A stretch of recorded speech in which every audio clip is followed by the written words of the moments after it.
All right. Okay. All right. So make sure everybody's aware of that. Okay.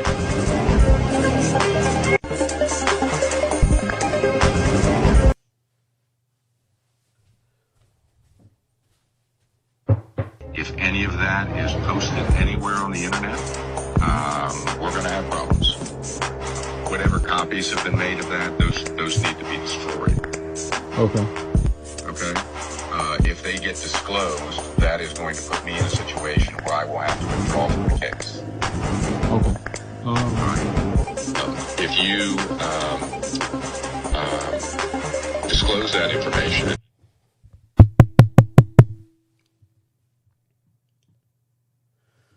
This is not another boring podcast. Mustafa through the police body cam. Judge Carol Weimer, you are under the microscope.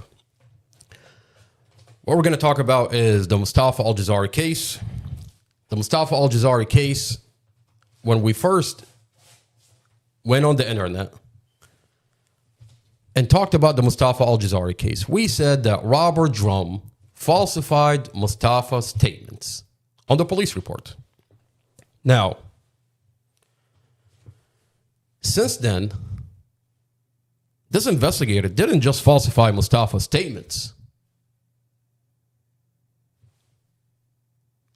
In the Mustafa Aljazairi case, Mustafa's statement is falsified. The vehicle is crushed and staged by the police department. Imagine you get in a car accident. The police department takes your vehicle, crush it, and stage it. So we have pictures of the vehicle at the scene, and we have pictures of the vehicle at the police department. So it's now our word against the police department that they crushed the vehicle. Mustafa's girlfriend has children, a 9, a 10, a 14, a 16. The children are weaponized by the police department before they were walked into a forensic interview. And you don't have to take my word for it. The children are talking about it. When you listen to the forensic interview, the children are talking about that the police department told them a number of things and then walked them into a forensic interview, weaponized those children against Mustafa. Children that loved Mustafa. And you don't have to take my word for it. I have the Google Nest videos inside the apartment, days on days, that shows the children loved Mustafa. It's a beautiful relationship. Investigator Romero specifically told the children that Mustafa ran away, left their 5-year-old baby sister to bleed to death. And if Mustafa hadn't ran away, the police could have saved her. Well, Mustafa was in a coma. Mustafa was helicoptered to the hospital. So what's the police telling children that are 9, 10, 14, and 16 that Mustafa ran away, left their 5-year-old baby sister to bleed to death? Mustafa was in a coma. He was helicoptered to the hospital, but the police took advantage of Mustafa being in a coma, lied to the children, weaponized the children against Mustafa. That's child abuse. The police department engaged in child abuse, weaponized the children against Mustafa. The dash camera, Mustafa has a dash camera inside his vehicle. A dash camera that sees the outside, a dash camera that sees the inside. A very sophisticated dash camera. He's had this dash camera for over 5 years. If you go to Best Buy and buy a dash camera, it's the best dash camera on the market. This is not a dash camera from Amazon. This is a dash camera that you go into your local Best Buy and you buy it for just about over $500. Since then, the police department tells us that this dash camera is cut before impact. The only videos that they have is that this dash camera is cut before impact, so they don't have the actual video of the actual accident. They say that this dash camera, that's what we have. That's what they tell the community, that this dash camera cuts off before the accident. That's interesting. How does that happen? How how does a camera stops working before the accident? That's a really good question. That's a question for the police department. They tell this community that this dash camera does not have audio. What do you mean? Mustafa's dash camera has audio. It's a very sophisticated dash camera. So you're telling us that it doesn't have audio and is cut before impact. Now, when you look at this dash camera, you also see there are 17 frames missing from the camera facing inside the vehicle. Well, that's odd. Why is there 17 frames missing from inside the vehicle? So far, you have statements that are falsified, a vehicle crushed and staged, children that are 9, 10, 14, and 16 weaponized against Mustafa, a dash camera that the police say has no audio and is cut before impact. And 17 frames are missing from inside the vehicle. Well, when you go through the transcript in court in a motion to dismiss, Officer Chad Mason gets on the stand and he tells the presiding judge, Judge Carol Weimer, that he, on the scene, he took Mustafa's dash camera that was still stuck on the windshield. He took it off the windshield after the accident. Mustafa gets in a vehicle accident, and this officer gets on scene. He sees a dash camera. He takes this dash camera back to his vehicle. What he was supposed to do is take the dash, get a warrant for the dash camera, takes this dash camera to digital forensic so that digital forensic can mirror and copy the files on this dash camera to protect the integrity of these files, and then upload them to the server. But this officer, Officer Chad Mason, didn't do that. He violated the chain of custody. What he did, he took the dash camera off the windshield, took it back to his vehicle, took the SD card that's in this dash camera, plugged it into his laptop, downloaded the files, and then got on the phone, called the prosecutor, the Commonwealth attorney. And he's telling the judge, the prosecutor, the Commonwealth attorney told me that it has no audio. What does that mean? What do you mean the Commonwealth attorney told you it doesn't have audio? You're the officer on the scene. You're the officer that's in possession of the dash camera. You're the officer that's downloading these files. How is it that the Commonwealth attorney told you it doesn't have audio? Are you telling us that she instructed you to remove the audio? That's interesting. So he violates the chain of custody, takes it back to his car, takes the SD card, plugs it into his computer, downloads the file, notifies the Commonwealth attorney that he's violating the chain of custody, that he's taken possession of this dash camera without a warrant. He sits on these files for 2 days. After he got done downloading the files, he takes the dash camera, puts it back on the windshield. That's interesting. He sits on the files for 2 days. 2 days later, he decides to get a warrant for the dash camera. Well, the problem here is today we have a dash camera that has no audio. It's cut before impact. And there are 17 frames missing from inside the vehicle.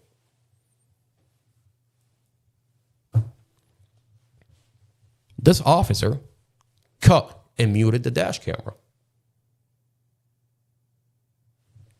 Now, Commonwealth Amy Ashworth, what she's done, our Commonwealth attorney, Amy Ashworth, she sealed off the case. So you, the community, can no longer put in a FOIA, a Freedom of Information Act. You can't put in a FOIA to look at the dash camera. You can't put in a FOIA to look at the body cams in this case. You can't put in a FOIA to look at you can't verify anything that's coming out of this case. This case is completely sealed. You can't get the documents, the body cams, the dash camera. You can't look at any of it. Now, since then, there has been a giant leak in the Mustafa Aljazairi case.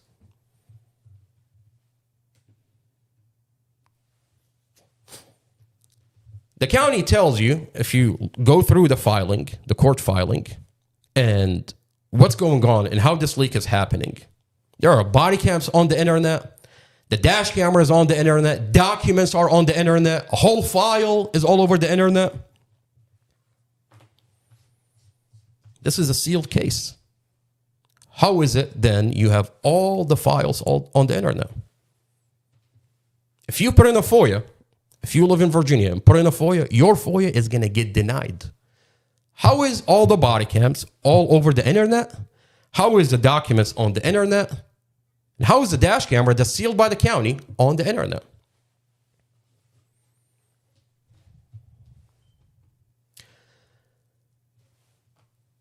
The county tell you, put a pin in how this file got on the internet. It's on the internet. And the county is terrified. Because when you go through this file, you see a document in the case file. The digital forensic, when she finally got the dash camera, Officer Kathy Zymuth, she says that this dash camera does have audio. This is a sealed document.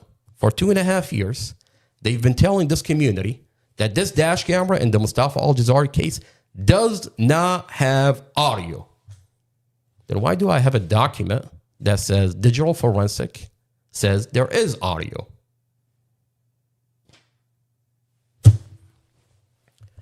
This investigator, Chad Mason, cut and muted the dash camera.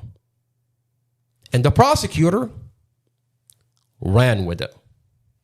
As a matter of fact, on the transcript, we're going to go over the transcript. We'll have a very specific podcast. We'll put the transcript up and we'll get into details of what Officer Chad Mason told the presiding judge, Judge Carol Weimer, what he did on the scene with the dash camera. It's in the transcripts. He said the prosecutor told him that there is no audio. I found it interesting that he said the prosecutor told the officer that's on the scene, that's in possession of the dash camera, that it does not have audio. What he's telling you is the prosecutor, Sarah Sammy, instructed him to remove the audio. Because she's got a Commonwealth attorney. She's comfortable. Because she's got a Commonwealth attorney is going to seal off the case. No one's going to find out what digital forensic is talking about. Digital forensic says this dash camera does have audio. Now, why is that? Why is that a big deal? Let's watch what they're saying about Mustafa all over the news.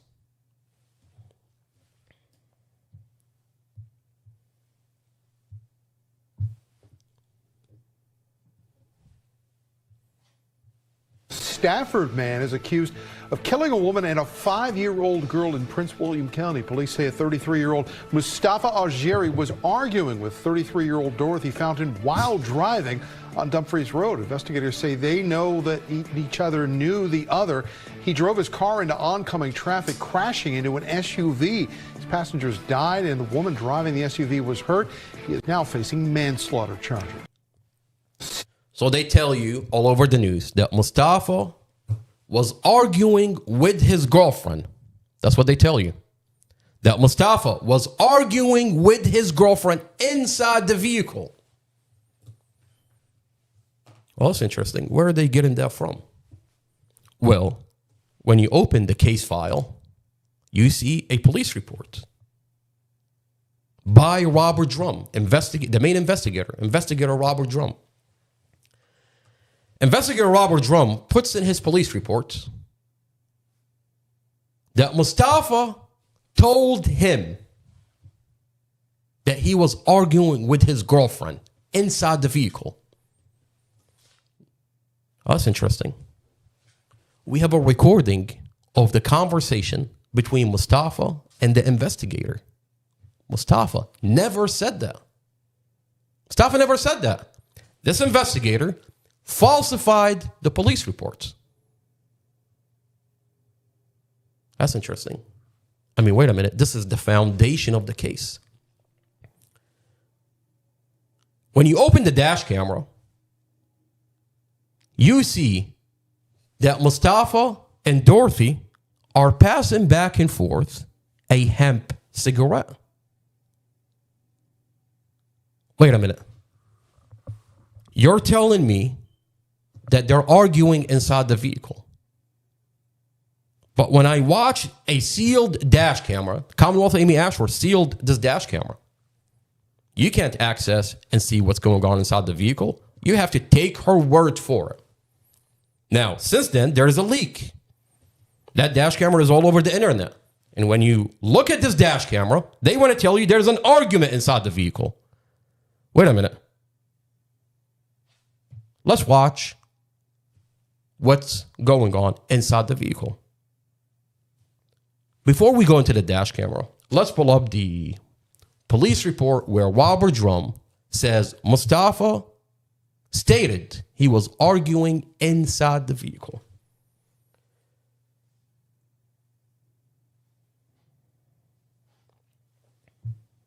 There we go.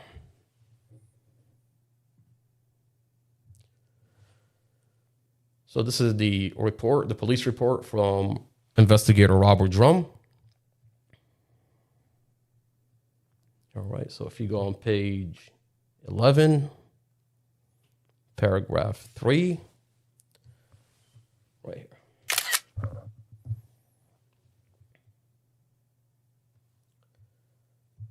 Robert Drum says,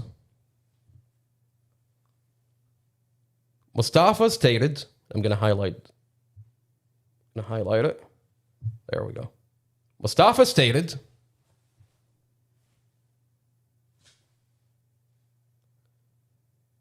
the argument in the vehicle. Mustafa stated, he said, Mustafa stated that he was arguing with his girlfriend inside the vehicle. And the news ran with it.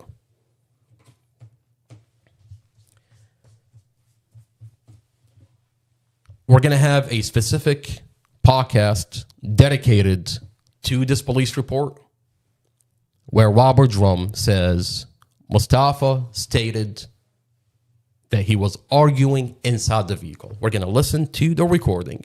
We're going to look at this police report. And we're going to ask the question, what are the consequences for an investigator that falsifies a police report? Where is internal affairs at Prince William County Police Department from Investigator Robert Drum falsifying the foundation of this case? Let's go to the dash camera. There's a dash camera.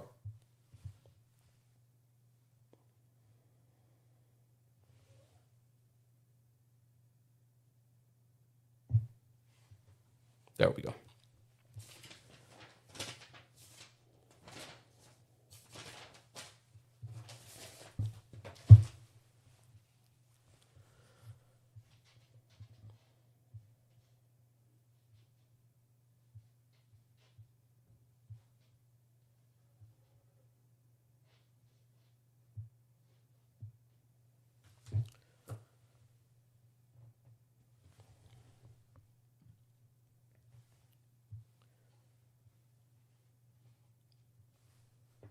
Here you'll see Dorothy pass a hemp cigarette to Mustafa. Now this is 6 minutes before the camera cuts off. The camera stops before impact. The police department tells us that's all they have. So 6 minutes before the accident, we see that Dorothy is passing a hemp cigarette to Mustafa. And you see Mustafa and Dorothy are passing this hemp cigarette 6 times.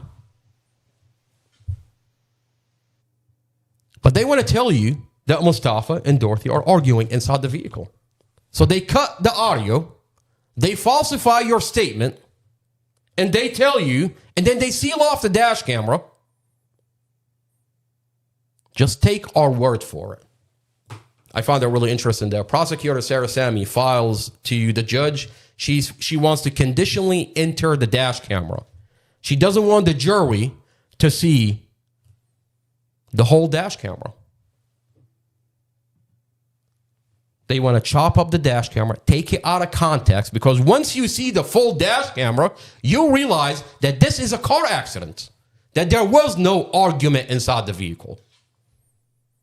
Here, Dorothy is seen giving Mustafa directions. She's giving him directions. Let's watch that again. He's giving her the hemp cigarette. She's giving him directions.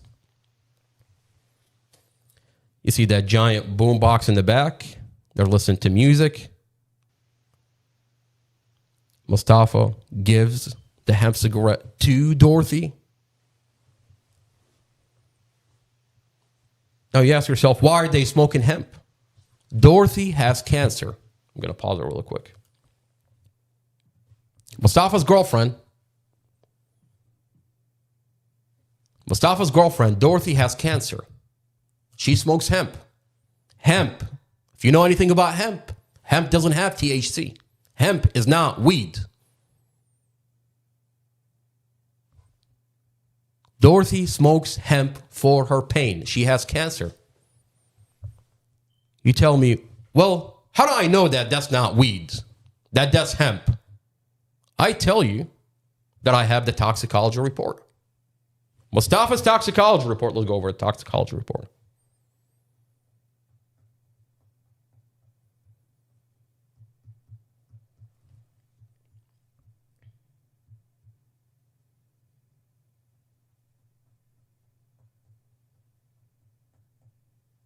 There we go. This is Mustafa's toxicology report.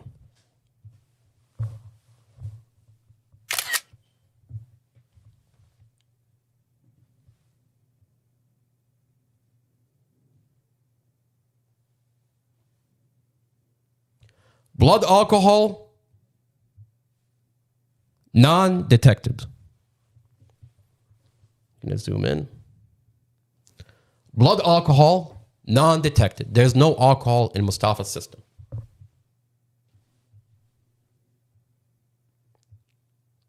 THC, 0.0003.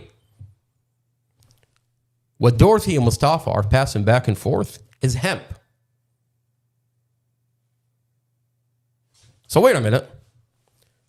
We just watched the news, and they're telling us that they're arguing inside the vehicle. And here we have a dash camera that show Mustafa and Dorothy are passing back and forth a hemp cigarette.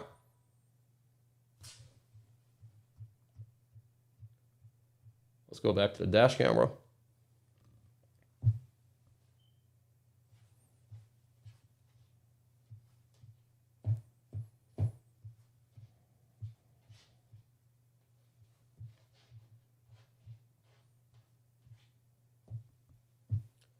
This is Mustafa passes the cigarette back to Dorothy the second time.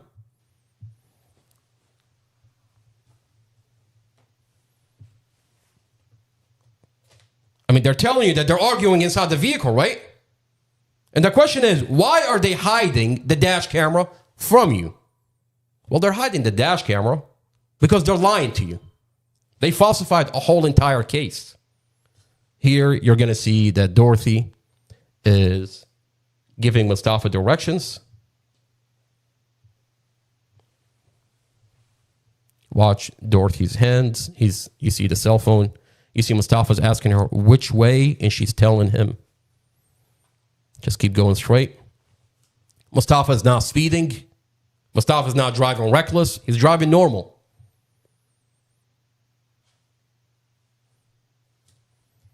There's a giant boombox in the back. They're listening to music. This is a JBL. If you know anything about the speaker, when the light goes back and forth, the faster it goes back and forth, the louder the music is. So how could they be arguing?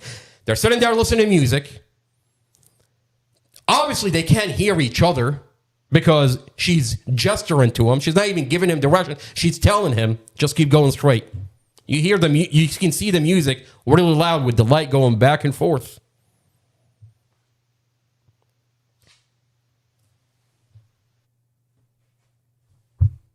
So that's the third time they pass a cigarette. This is direction. Dorothy giving Mustafa direction for the third time. So you're telling me they're arguing inside the vehicle. So far, we're 3 minutes before the accident, and I'm not seeing an argument. Where is the argument that they're talking about? This is Mustafa gives Dorothy the cigarette back. They're passing back and forth the hemp cigarette. And you want to tell me that they're arguing? When was the last time that you were arguing with your girlfriend, with your spouse, with your wife, and you're sitting there passing back and forth a cigarette? How? Explain that to me.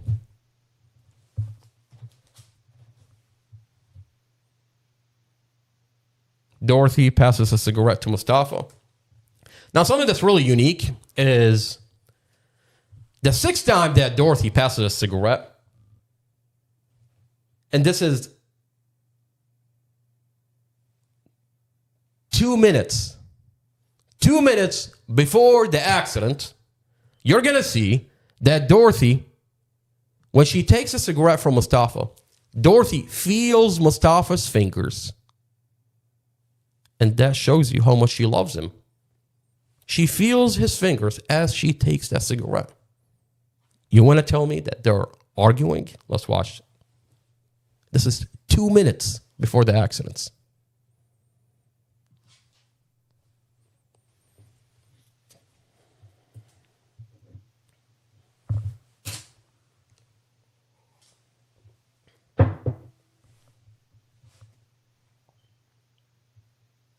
Watch that one more time. We're going to zoom in and watch that. Watch how Dorothy feels Mustafa's fingers when she's taking that cigarette. We're going to put it on the big screen and we're going to watch it one more time. And this is 2 minutes before the vehicle accident.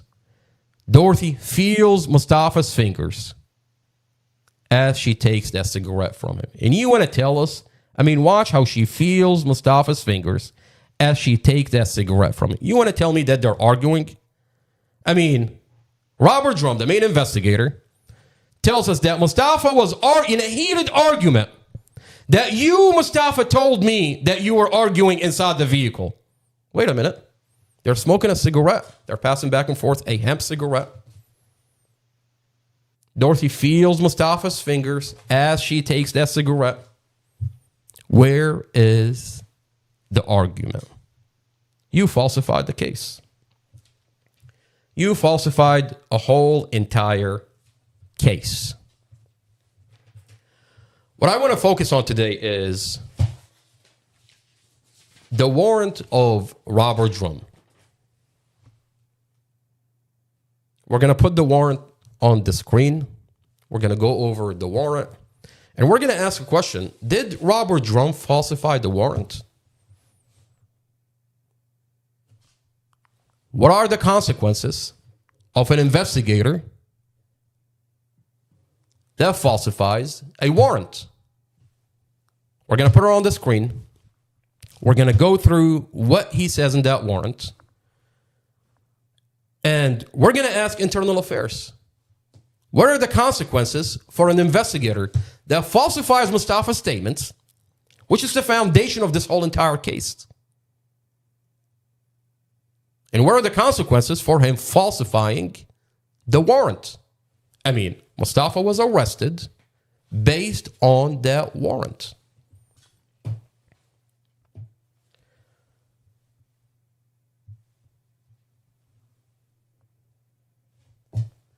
This dash camera, when I tell you that there are 17 frames missing from inside the vehicle, Mustafa's dash camera has a lens that sees the outside and a lens facing the inside of the vehicle. Why is it that this dash camera cuts off before the accident? The police department tell you that's all we have. That's all there is.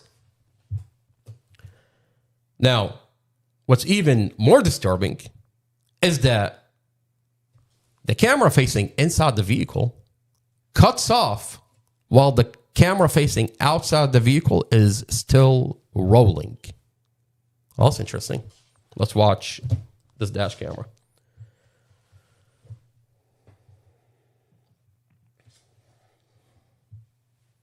Let's put that up on the screen. You see how that inside turns black before, while the outside continues rolling? I'm going to slow it down a little bit. It turns off while the outside is still rolling. That never happens unless someone manually cut this dash camera. I mean, you can't have two frames you can't have two cameras sit on two different frames.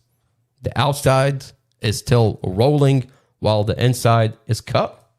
I mean, let's count this together. That's 1, 2, 3, 4, 5, 6, 7,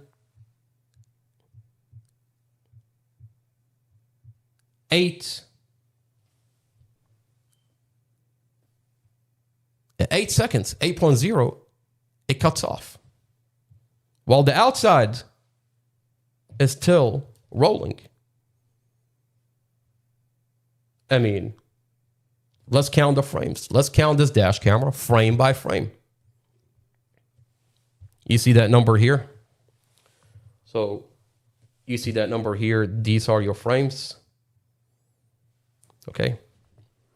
So watch this number and watch how the inside, the camera facing inside the vehicle, just cuts off while the camera facing outside is still rolling.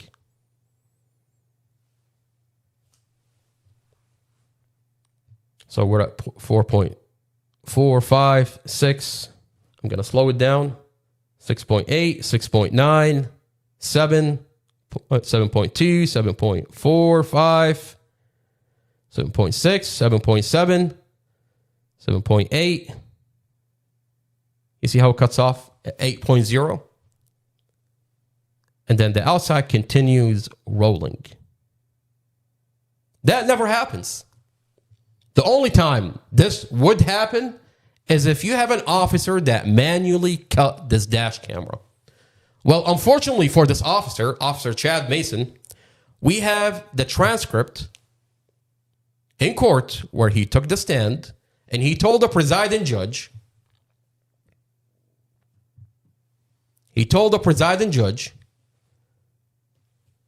that he took the dash camera off of Mustafa's windshield.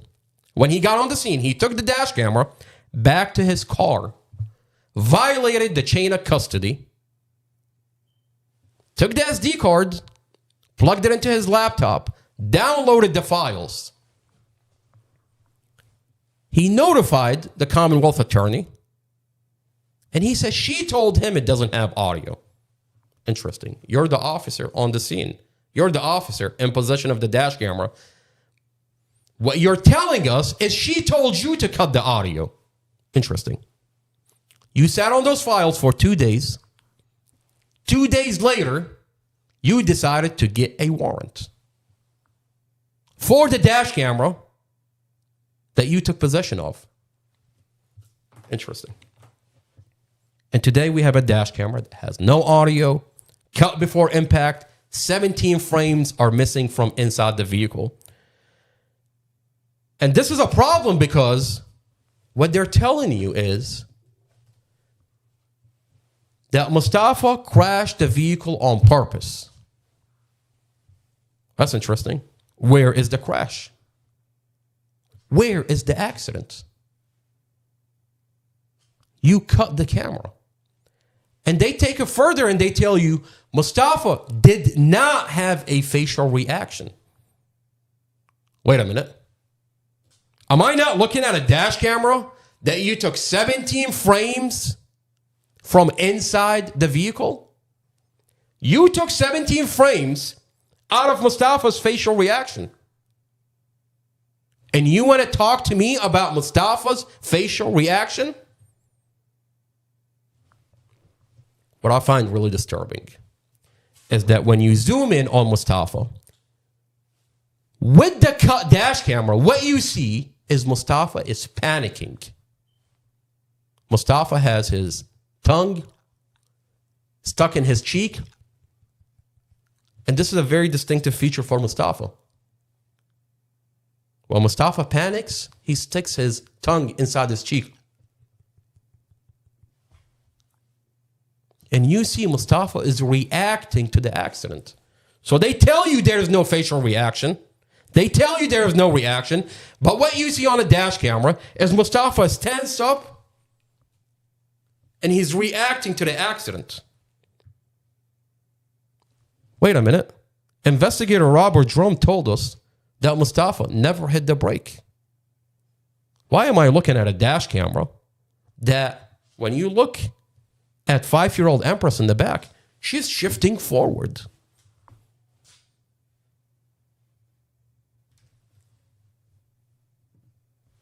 Let's watch.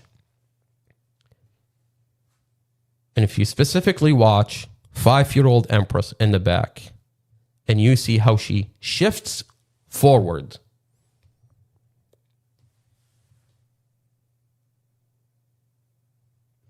Right there.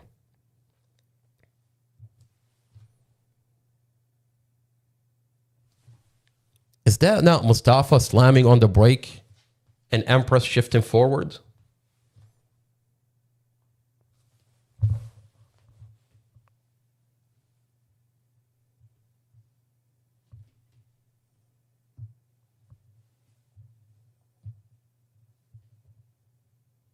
Empress is right there.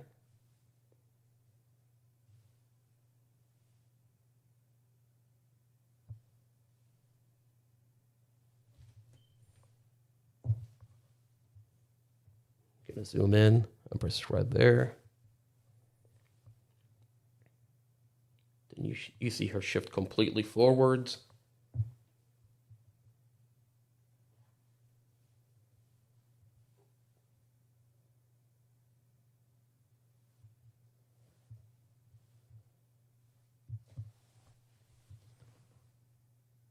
See Empress shifting forward, completely forward. That's Mustafa slamming on the brake. Now, the computer, what does the computer inside the vehicle show? Every vehicle has a computer inside the vehicle. The computer inside the vehicle, in Mustafa's vehicle, showed that Mustafa's foot is on the brake the whole entire time. That's interesting. Why wouldn't the vehicle stop? Why wouldn't the vehicle stop? The computer showed that Mustafa's foot is on the brake the whole entire time. Well, I have a very specific body cam where the police department inspected Mustafa's vehicle and found brake failure. So the computer inside Mustafa's vehicle showed that his foot is on the brake the whole entire time. But the vehicle wouldn't stop. Commonwealth Amy Ashworth sealed off the body cams. For the past 2.5 years, this community is not being told the whole story. They falsify a whole entire case. Why would you not tell this community that there's brake failure? Your police mechanic inspected Mustafa's vehicle and found brake failure. Let's look at the body cam.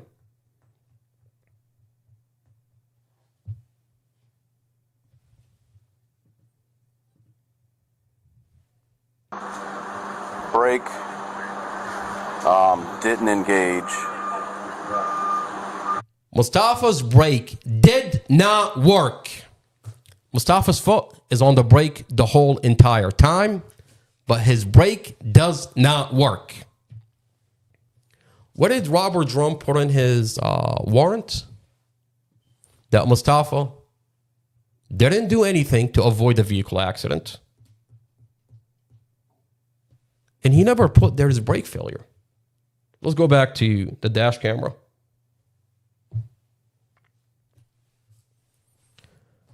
Now, what do we see in this dash camera? Mustafa is now speeding.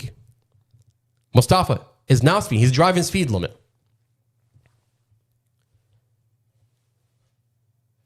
The computer inside Mustafa's vehicle showed that he's driving speed limit. What you have here, they put on NBC4. They put this portion after 2 years. After almost 2 years, they finally came out with 8 seconds of the dash camera. And they chopped it up and they took it out of context. And what they've done, they aired this out. And they're telling this community that Mustafa is driving 77 miles an hour. Wait a minute. Don't I have a body cam where Mustafa is calling the dash camera Rexon, and he finds out that Rexon, the odometer on the dash camera is stuck. It's not calibrated. So it's always on 77. Even when Mustafa, if you rewind the dash camera at when he's at 7-Eleven, when the car is not moving, the odometer is still at 77. What does the computer inside the vehicle show? Mustafa is driving speed limit. Let's rewind this dash camera when Mustafa is at a 7-Eleven.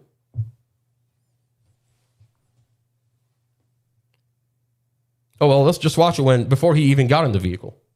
This is a dash camera. If you rewind it all the way, this is the dash camera before Mustafa got in the vehicle. And if you zoom in, you see that the odometer is stuck at 77. That right there. The odometer is not calibrated on the dash camera, but they're lying to the community. They put out misinformation, and they want to tell you that Mustafa is a horrible monster, that he was speeding, that he was reckless, that he did this intentionally, that he was arguing inside the vehicle. They falsified the whole entire case. Mustafa was not speeding. Let's go back to the last 8 seconds. Robert Drum puts in his warrant that Mustafa did nothing to avoid this vehicle accident. Wait a minute. We're watching the last 8 seconds where 5-year-old Empress in the back shifts completely forward. We see that Mustafa's shoulder tenses up. Mustafa takes a lane and he's trying to pass the vehicle in front of him. He takes the wrong lane. And then he finds himself in a position where he can't get back to traffic. You see that vehicle on his right? Right there.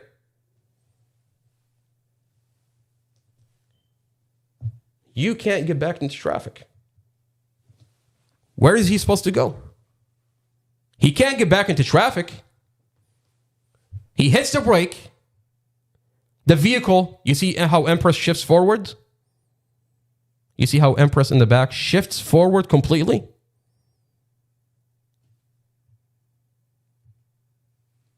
You're already in oncoming traffic.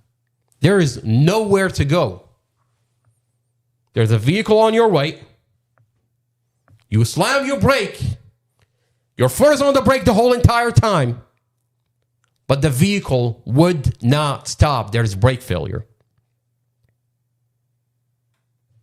What did Mustafa do at that point?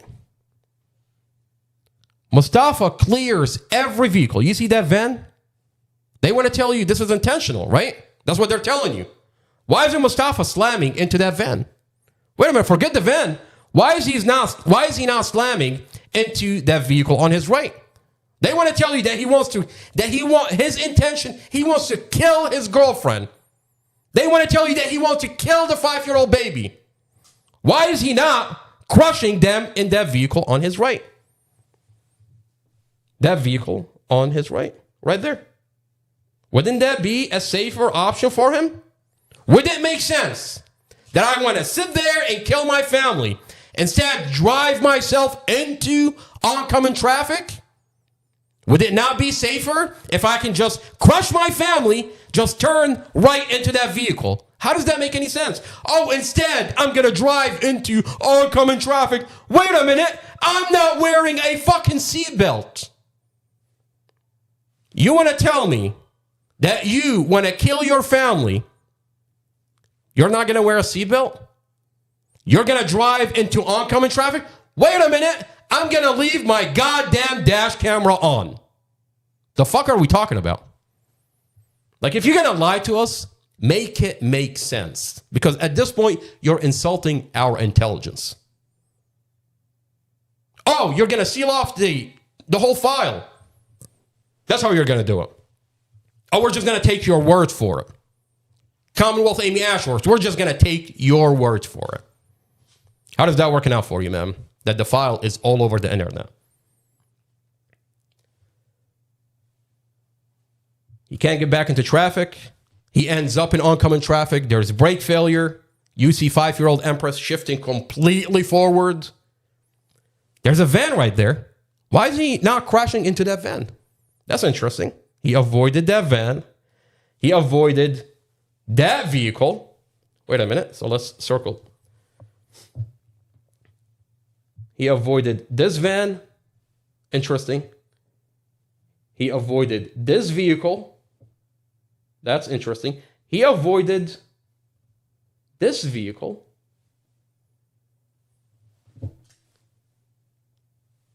Let's keep watching. All right. So he avoided the van. He avoided all the vehicle. He avoided this vehicle.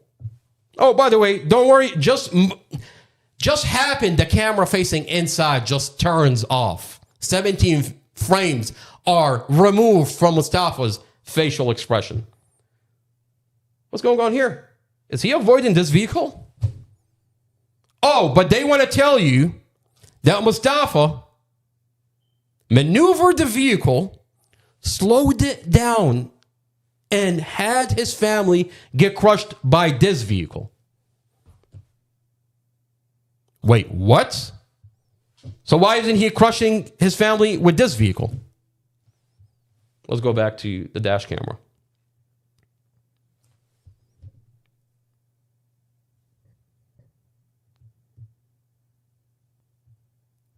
So avoid the van.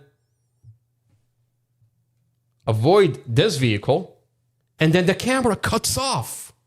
How convenient for this police department, for this prosecutor, Sarah Sammy, that this dash camera cuts off. Oh, wait a minute. Is her investigator telling the judge that he took it back to his car, sat on the files for 2 days, uploaded the files to the server? Is digital forensic not telling us that this dash camera does have audio? Interesting.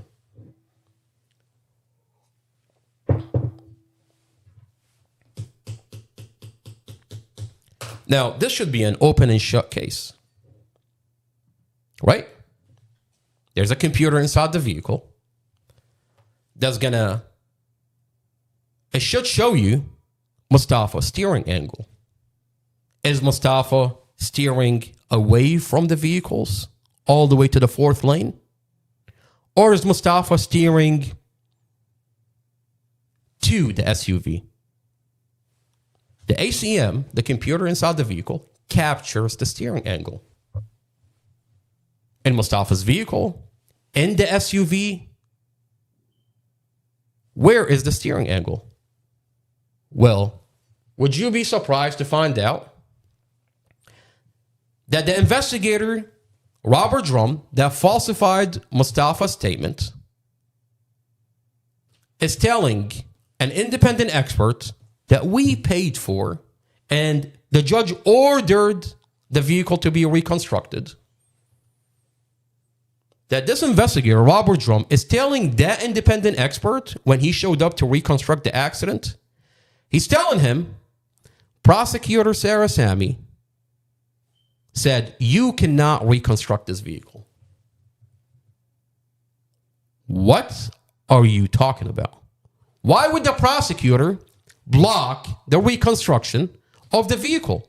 And they never gave him the raw data from the ACM that shows the steering angle. And we're sitting here for 2.5 years, and to this day, they don't want to put that on the table. I don't understand. I mean, a monkey can figure this out. The prosecutor is hiding the steering angle. This should be an open and shut case for the prosecutor. She wants to tell us that Mustafa steered the vehicle into the SUV. Well, show us the steering angle.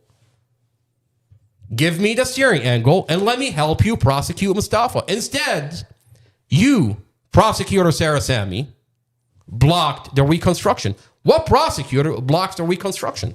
Let's watch a body cam where the independent expert is being told that you cannot touch the vehicle.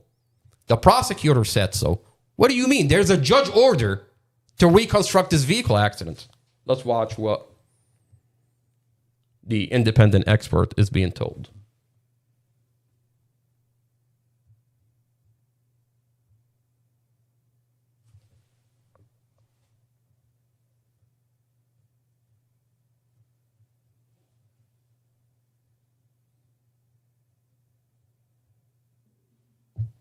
There we go. So right here, you have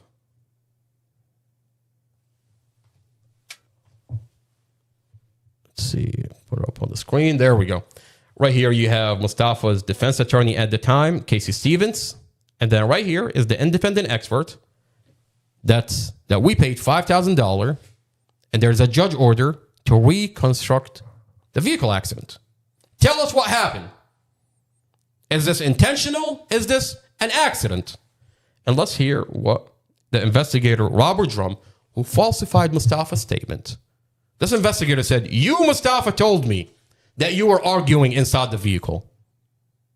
Well, unfortunately for this investigator, we have the recording from the conversation. Mustafa never said that. You, the investigator, falsified Mustafa's statements. Let's listen to what he's telling the independent expert. Which one is it?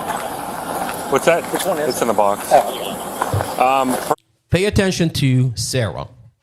Prosecutor Sarah Sammy is the prosecutor that's prosecuting this case. Listen to what this investigator is telling the independent expert. Which one is it? What's that? Which one is It's it? in the box. Per my conversation with Sarah, said this is the first time I've ever done this in 18 years. She said we can pull it out for you. Yeah. You can look at it. She doesn't want anybody touching it. Okay. Like touching it, I mean, can I? Like if you want to take pictures Yeah. and all that, but if anything needs to be manipulated, we'll do it for Okay, you perfect. for chain of custody issues. Perfect. Sure. Okay. But yeah, you're more than welcome to like poke around. Yeah. But nothing gets moved, Gotcha, changed, gotcha. or anything Perfect. like that. So. Joel, did y'all? You cannot touch the vehicle. How is he supposed to reconstruct this accident if you're telling him the prosecutor said you cannot touch the vehicle? There's a judge order, by the way. There's a judge order to reconstruct this vehicle. But then you have this investigator blocking him from reconstructing it, and he says the prosecutor Sarah Sammy, said so. And to this day, they're hiding the steering angle. I have a really interesting body cam on the scene from Robert Drum. Gonna have to dig for it. It's in here somewhere, where Robert Drum on the scene tell us what happened.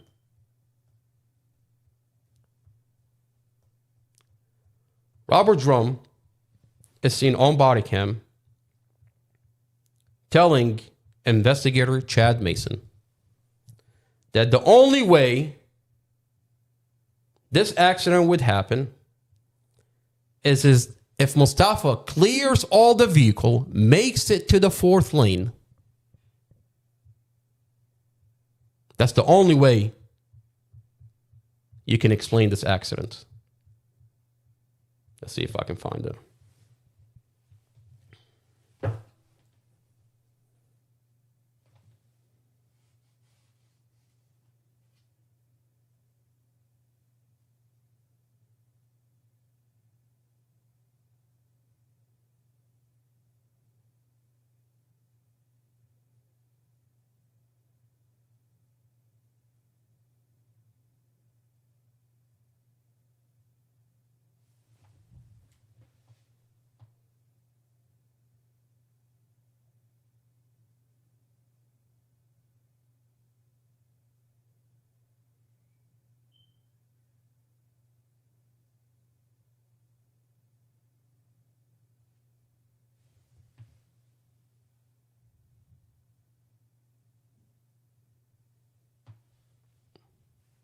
All right, there we go.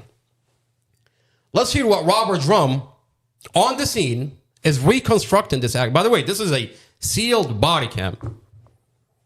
When they're talking to each other, they're comfortable because these body cams are sealed. No one is going to verify what they're putting on these police reports. No one is verifying what they're telling the news. But on the scene, it's a completely different story. Let's listen to Robert Drum on the scene explain to us what happened.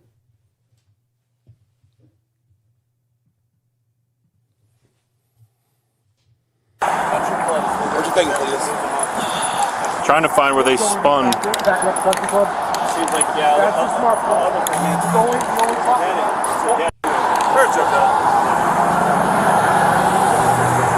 Because the damage is on the right, which caused them to flip that way. So. And then it finally broke off with soup. So that's her.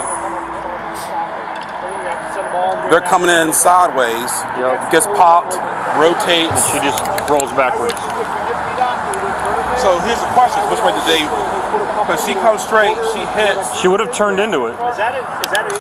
She would have turned into it.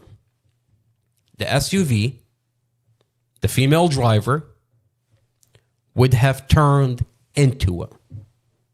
Mustafa clears the 4th lane, clears all the vehicle, and the SUV turned into Mustafa. Here's the question: which way did they? Because she comes straight, she hits. She would have turned into it. Is that it? Either coming and turning this way, or he gets hit. He turns and gets hit. Boom! Rotates all the way around. Okay. I have a witness on the scene that says Mustafa cleared all the way to the 4th lane. Let me see if I can find.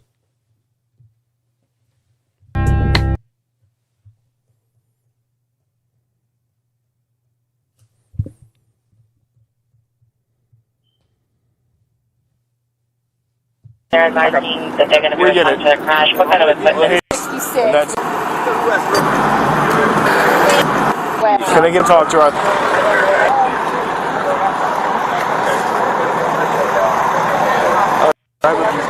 Yeah. Did you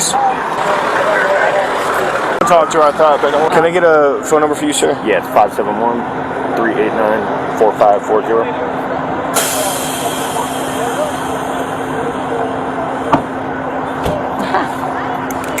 I'll let you work on that. Can I talk to you for a quick second over here? Can you just tell me what you saw? Yeah, so the Chrysler over there was coming this way. Which way? Sorry. Coming this direction. We were going this direction. We had the green light. This car was in front of me. And I saw the Chrysler just randomly. He wasn't even in the turn lane. He just darted over directly in front of this car Okay. And so she slammed him. I guess he made it far enough over that it hit the right side. So she slammed him. I guess he made it far enough over that it hit the right side. Let's listen to that one more time. Right side. So she slammed over directly in front of this car. Okay. And so she slammed him. I guess he made it far enough over that it hit the right side. So he made it far enough. She slammed into him. He made it far enough to the fourth lane, and she turned into Mustafa.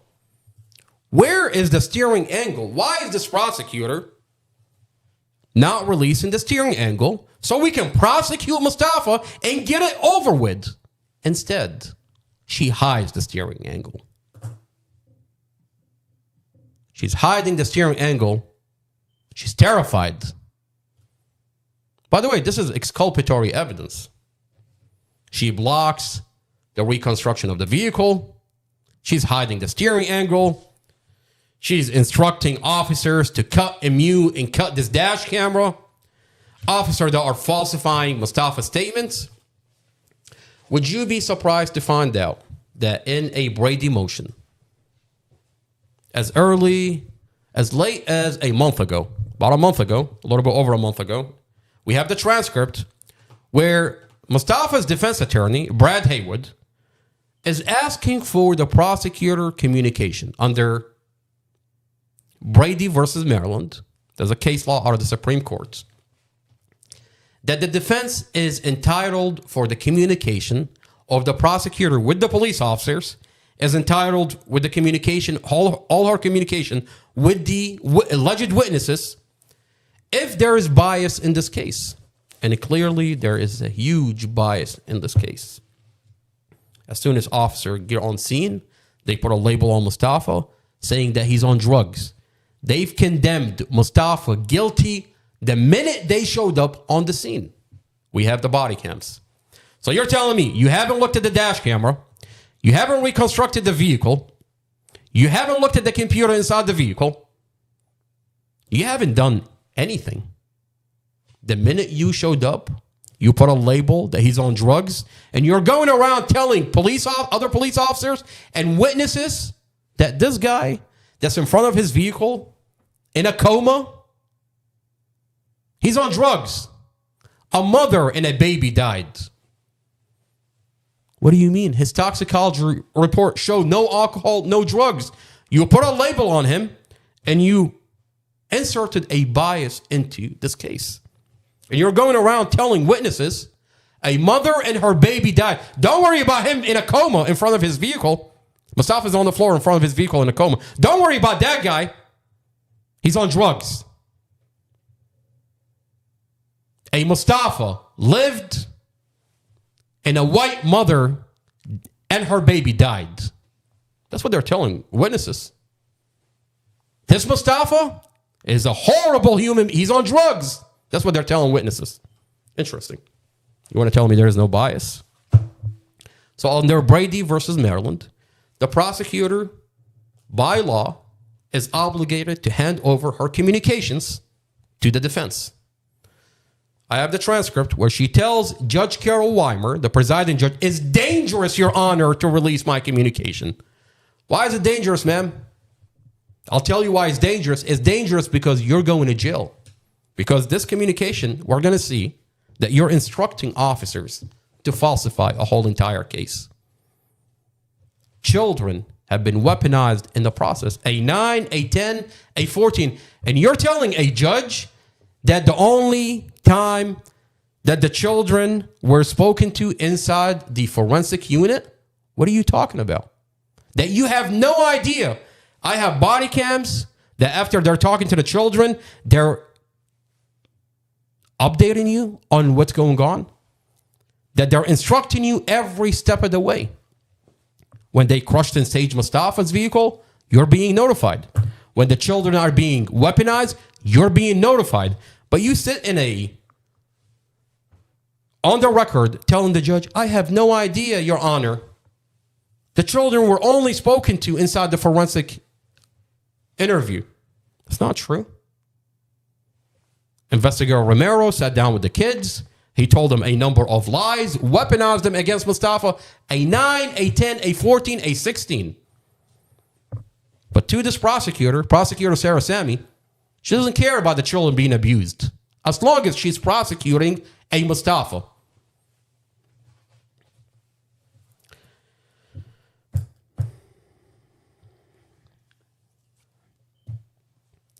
We're going to have a specific podcast about these transcripts. And so that way, we'll put this prosecutor under the microscope. We have her transcript. And a breakthrough is going on in this case.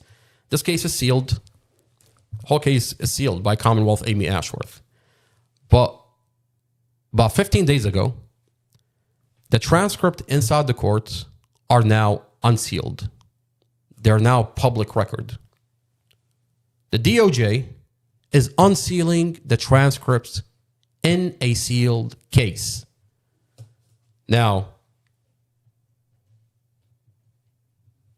we know Commonwealth Amy Ashworth is not doing it. She's the one that sealed the case. We know Mustafa's lawyer didn't unseal the case, the transcripts.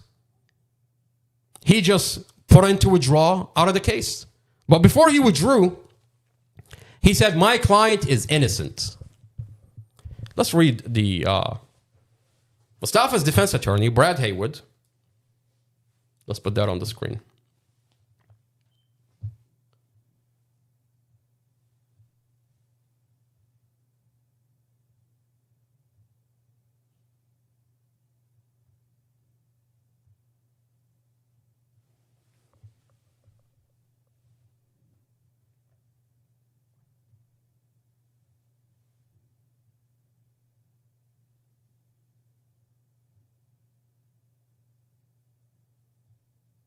There we go.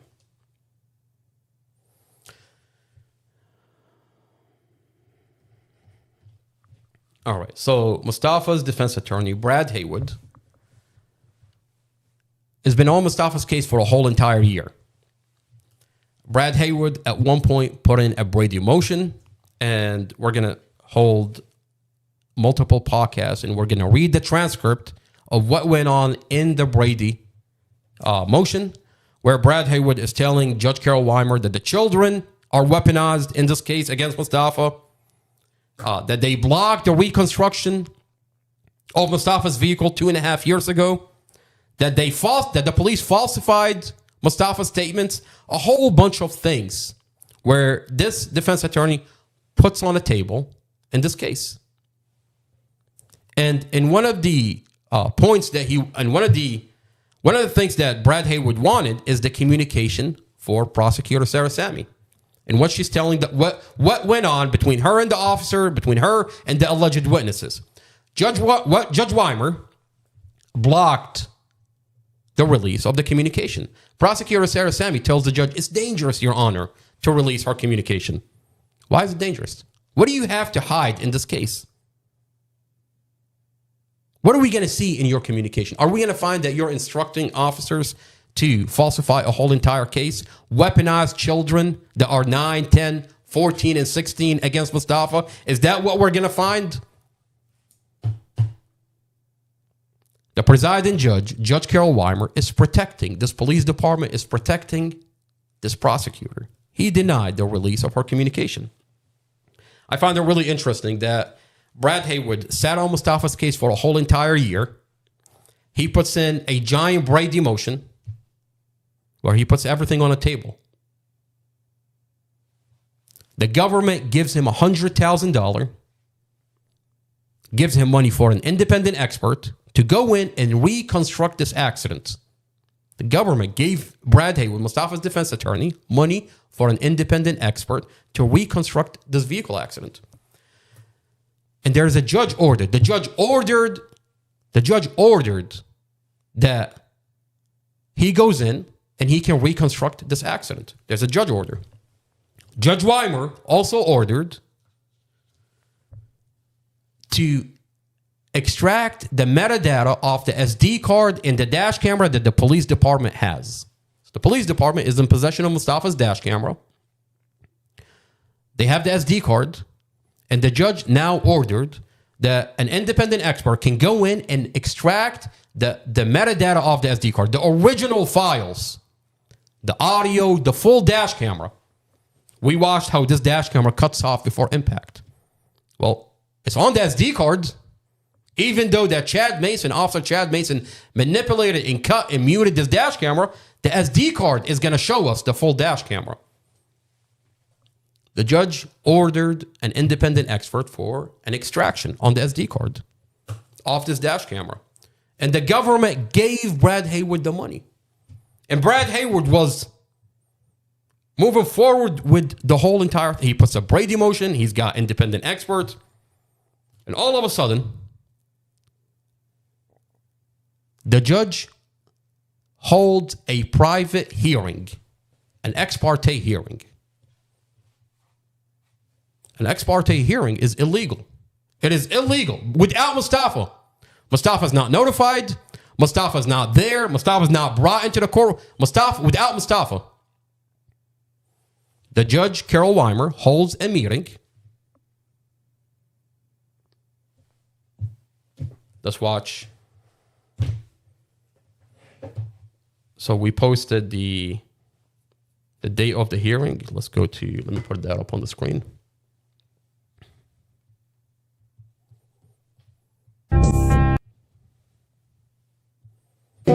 No one.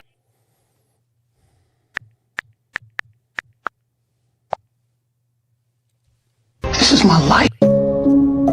This is the date where Judge Carol Weimer holds right there. So on the 22nd.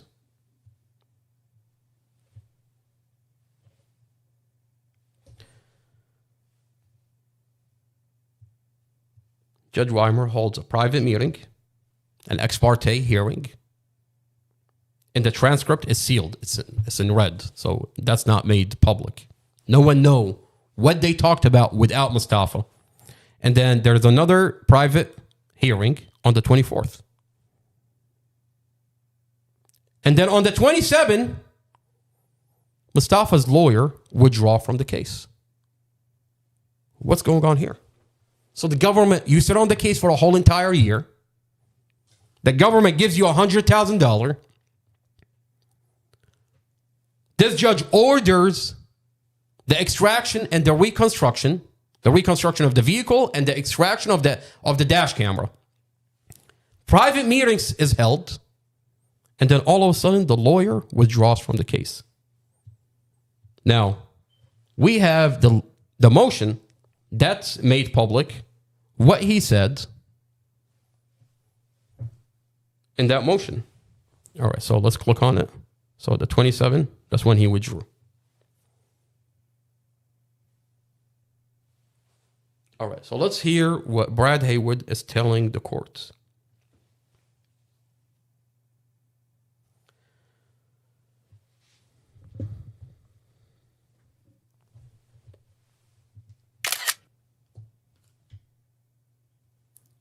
Right here. Mustafa Aljazairi has been unjustly accused of murder, which was the product of a deeply biased and flawed investigation and merit violation of Mustafa Aljazairi's constitutional rights. Undersigned counsel firmly believes in Mustafa Aljazairi's innocence. So this lawyer says Mustafa is innocent. Wait a minute. Mustafa's innocent, and the police botched up a whole entire investigation. They give you $100,000. There's a judge order to reconstruct the vehicle.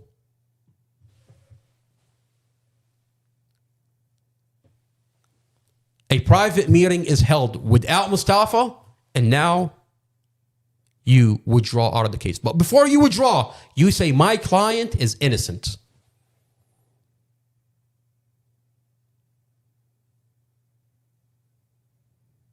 My client is innocent. And the police targeted my client, botched up a whole entire investigation. There's a bias.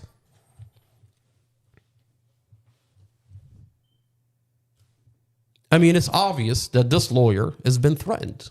Exonerating evidence is going to come forward that's going to show the audio is going to come out, the full dash camera is going to come out, the steering angle is going to come out, the reconstruction of the vehicle. This lawyer is threatened. But before he leaves, he tells the court, whoever is monitoring this case, that my client, Mustafa Aljazairi, is innocent. And the police botched up a whole entire investigation. There's a bias in this case. Now, unfortunately for this police department, and unfortunately for prosecutor Sarah Sami, you don't have to sit here and take my word for it.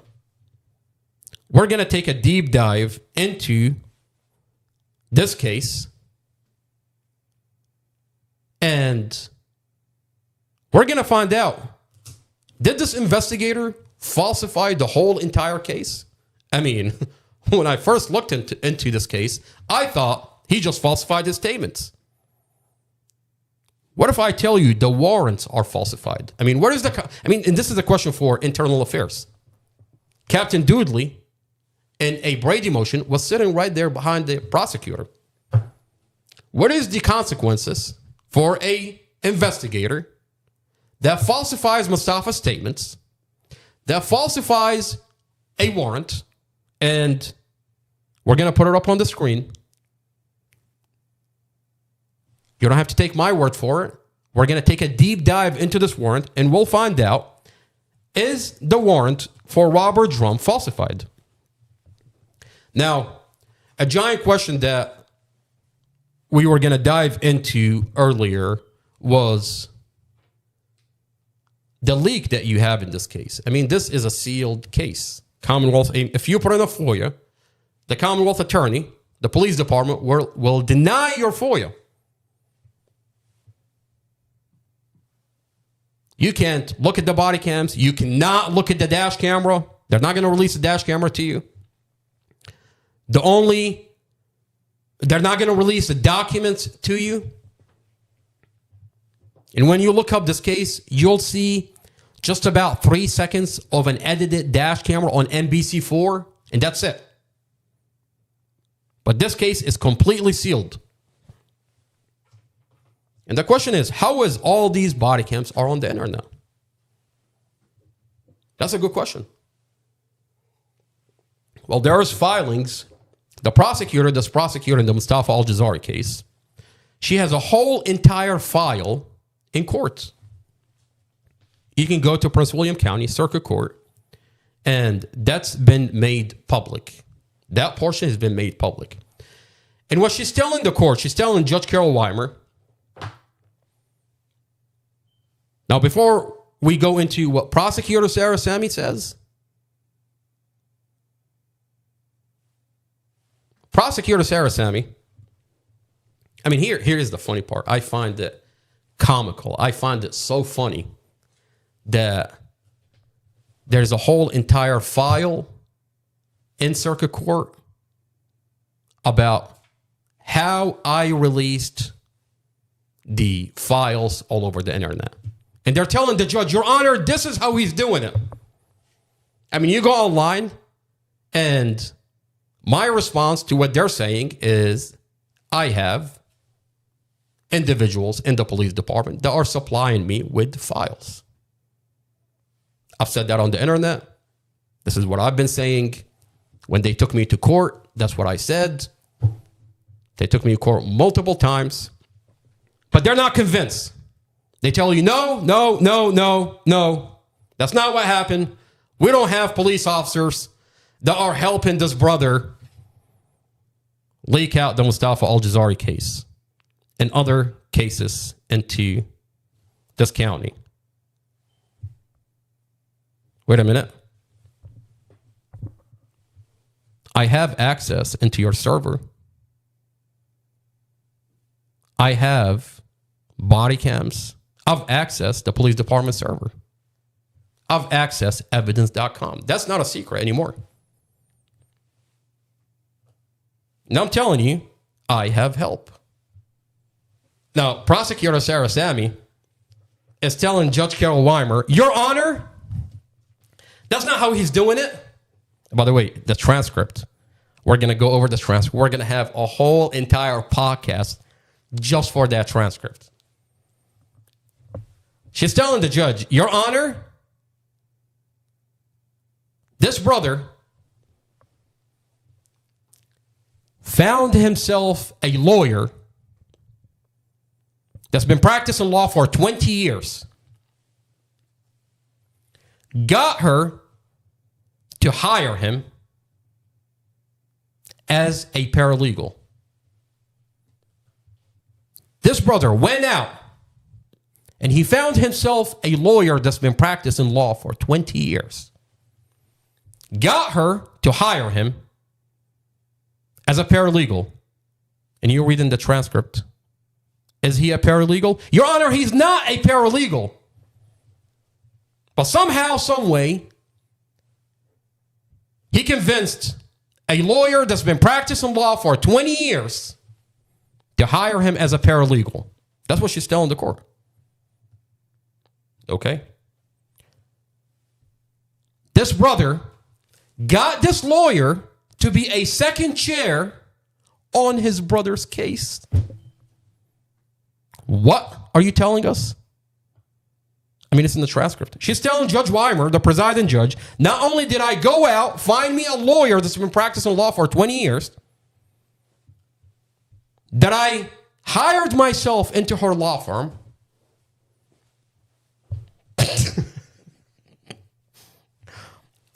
put this lawyer as a second chair in my brother's case,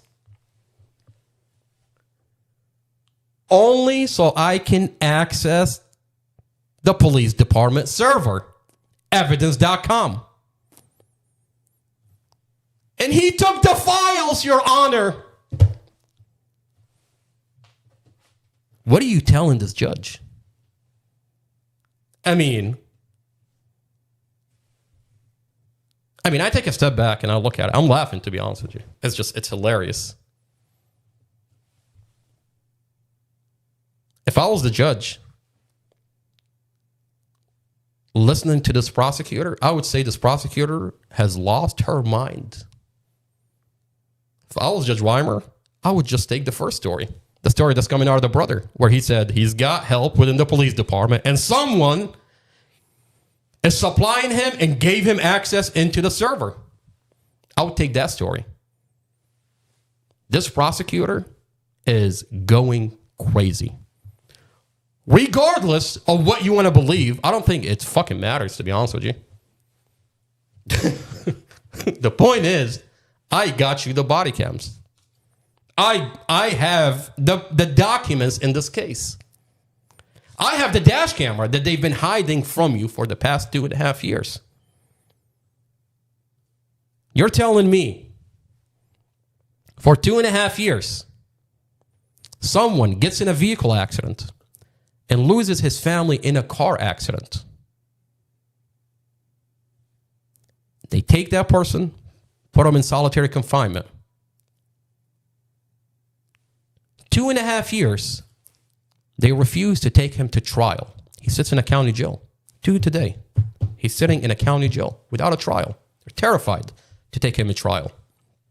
They seal off a whole entire case.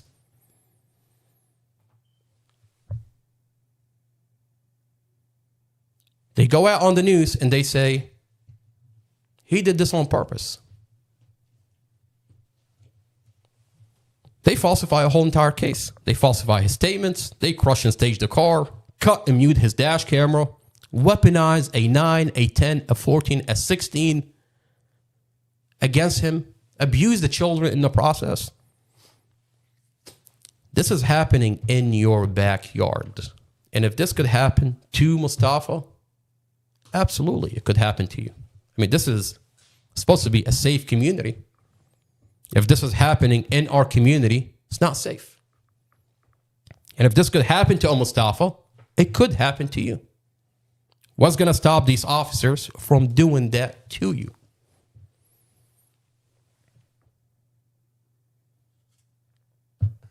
We're going to get to the bottom of what's going on in this case. They're terrified because I have the file. that when I sit here on this podcast, I don't have to sit here and have you take my word for it. I'm not asking you to take my word for it. I don't know you and you do not know me. You have a podcast where I'm telling you this is happening in your county. Forget about Mustafa. If this could happen to Mustafa, it could happen to you. Now, what I'm going to do, I'm going to put a warrant on the screen. This investigator, Robert Drum, the main investigator, wrote up a whole entire warrant. And we're going to dissect this warrant. And we're going to find out, is this warrant falsified? What if I tell you the whole warrant is falsified? I can show you the body cams. I can show you evidence that this investigator falsified a whole entire warrant. He didn't just falsify Mustafa's statements. He falsified the warrant. And the question for internal affairs with Prince William County Police Department, specifically Captain Doodley, Brandon Doodley, who sat in a Brady motion and heard Mustafa's defense attorney talk about the violations that took place in this case. He has an obligation to look into his police department, his internal affairs. Let's put up that warrant on the screen, and we're going to play a beautiful game. We're going to put that warrant on the screen. We're going to read the warrant. We're going to dissect this warrant. And we're going to ask this community to go through the file. I have a specific body cam. I have body cams on the internet. I'm going to show you where the body cams are. And we're going to ask for each of the things that this investigator said on the warrant, did he falsify them? So we're going to put her up on the screen. And on the next podcast, I'll have my body cams. I'll have my evidence that he falsified this warrant. And if I don't have the evidence that this investigator falsified the whole entire thing, I'm going to shut down my channel. I think that's fair. And I'm going to ask you, and I'm going to challenge you to find out if this investigator is lying or if I'm lying. Am I sitting on this podcast bullshitting you? Or do I have a file where this investigator falsified a whole entire case? I think that's fair. I think that's a good way of doing it. Let's pull up the warrant on the screen. This is the warrant. All right, so I took note. You're going to take notes. And what you're going to do for every point that this investigator is making in this warrant, you're going to do your research. You're going to go through my channel. Here you have a YouTube channel. I'm going to show you somewhere really quick. So if you go on YouTube, if you go on playlist, that's YouTube. If you go on YouTube, not another boring podcast. If you type that on YouTube, the podcast is going to come up. I have a playlist called Police Body Cams, Mustafa Aljazairi. Okay, I put all the body cams, a whole lot of evidence in this file. I've leaked them on this YouTube channel. You can go through these body cams. Now, specifically, when you're going through, specifically for this warrant, what's going to help you get to the bottom whether this investigator falsified this warrant or not is Exhibit 10. So if you scroll down through this playlist, I have all the body cams number as exhibits. So specifically, Exhibit 10. That's the investigator's body cam. That's the warrant, body worn camera. So you scroll down all the way to Exhibit 10. Right there. So this investigator has two body cams on the scene. So Exhibit 10 and Exhibit 14. Okay? All right? So you start off with Exhibit 10, and then you jump into Exhibit 14. All right? And it's going to help you, it's going to help answer a lot of your questions, whether this warrant is falsified or is this an honest investigator. Now, and the question we ask for Internal Affairs with Prince William County Police Department, what are the consequences for an investigator that falsifies a warrant? This is the warrant. All right, so let's put that on the screen. All right. So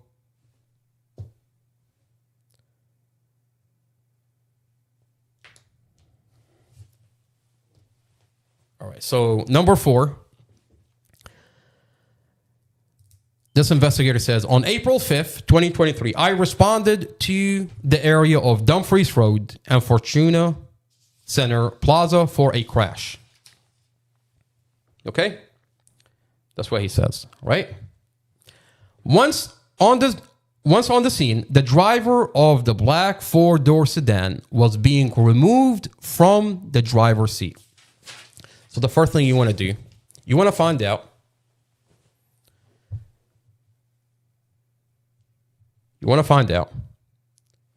this investigator, Robert Drum, says once he got on the scene, the driver was being removed from the driver's seat. Did that happen? What if you find out that Mustafa was already out of the vehicle? Mustafa was already in a coma in front of his vehicle. This investigator falsified that portion. Prove me wrong. On the next podcast, I'm going to show you a specific body cam where this investigator gets on scene. He shows up on scene, and Mustafa is already out of the vehicle, in front of his car, and in out of consciousness, and at one point he goes into a complete coma.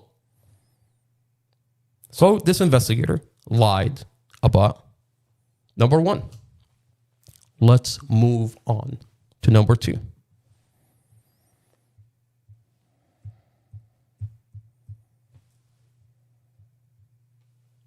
All right, number 2. This investigator tells you, and I'm reading verbatim from, I have it on the screen, and we're going to read verbatim from what this investigator says. He said, I spoke to the driver, Mr. Aljazairi, Mr. Mustafa Aljazairi. And he doesn't say the driver, he said this driver. Interesting. Are you saying this disgusting driver? Because I've got you condemning him on the scene the minute you showed up, when your police officer puts a label on Mustafa. Oh, knowing him, he's on drugs. What are you talking about? You haven't looked at the dash camera. You haven't reconstructed the accident. You haven't done anything. You condemned Mustafa guilty the moment that you showed up. Why? Because officers are briefing you about Mustafa. Oh, does Mustafa have a lawsuit against the police? Oh, that's right. Mustafa have $500,000 lawsuit against the police before the car accident. Oh, that's interesting. Oh, Mustafa was on their radar. How dare a Mustafa sue the police? This county is going to make sure to put this Mustafa back into his place. Interesting. He said, I spoke to the driver, I spoke to this driver, Mr. Mustafa Aljazairi. What if you find out that he never spoke to Mustafa? Investigator Robert Drum never spoke to Mustafa. That's number 2. You're going to do your research. On the next podcast, I'm going to come with my receipt. I'm going to come with my body cam to show you that this investigator never spoke to Mustafa. So that's number 2 falsified on the warrant. Let's keep going.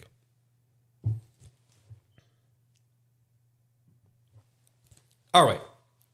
The third point that this investigator says on the warrant, he says, Mr. Aljazairi, Mr. Mustafa Aljazairi, was not aware of his surrounding and seemed to be in a daze and slightly removed from the world, consistent with a person whom is under the influence of drugs.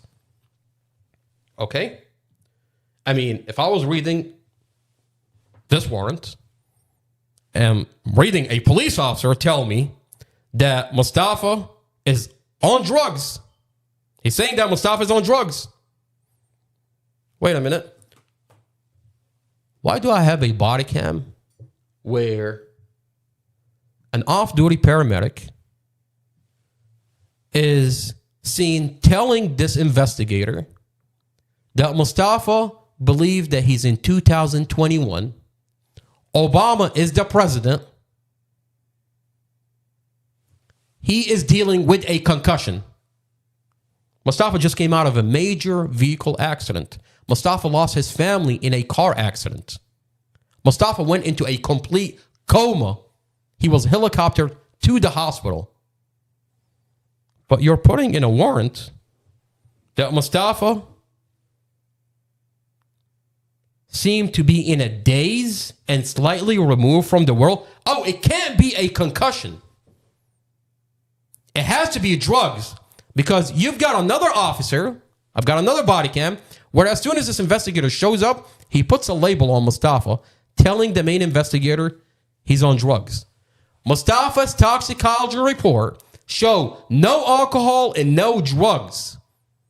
But here, I have a warrant that says Mustafa's on drugs. Oh, so forget what the off-duty paramedic where Quantico Marine Base is telling you, that he's dealing with a concussion. You've been a crash investigator for 18 years. You've got someone that just came out of a major accident, and the first thing you're going to say, he's on drugs? So that's the third thing that's falsified on this warrant.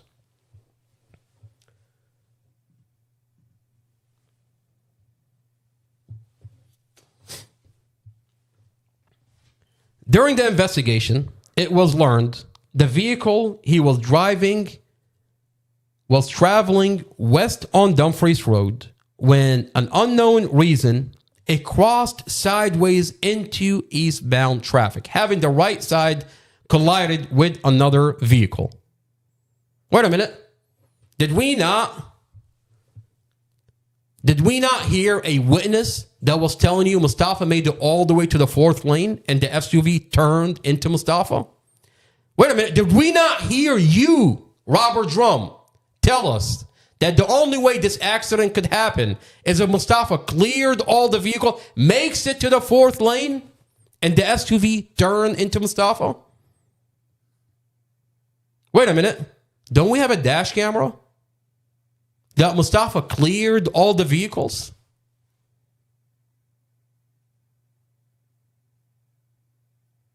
Don't we have a computer inside the vehicle that shows Mustafa was on the brake the whole entire time? Wait a minute. Don't we have a body cam where your police mechanic inspected Mustafa's vehicle and found brake failure? But here you want to tell us during an investigation, it was learned the vehicle he was driving was traveling west on Dumfries Road when the unknown reason it crossed over. Unknown reason. Oh, interesting. So it can't be a brake failure, even though your police mechanic is telling you there's brake failure.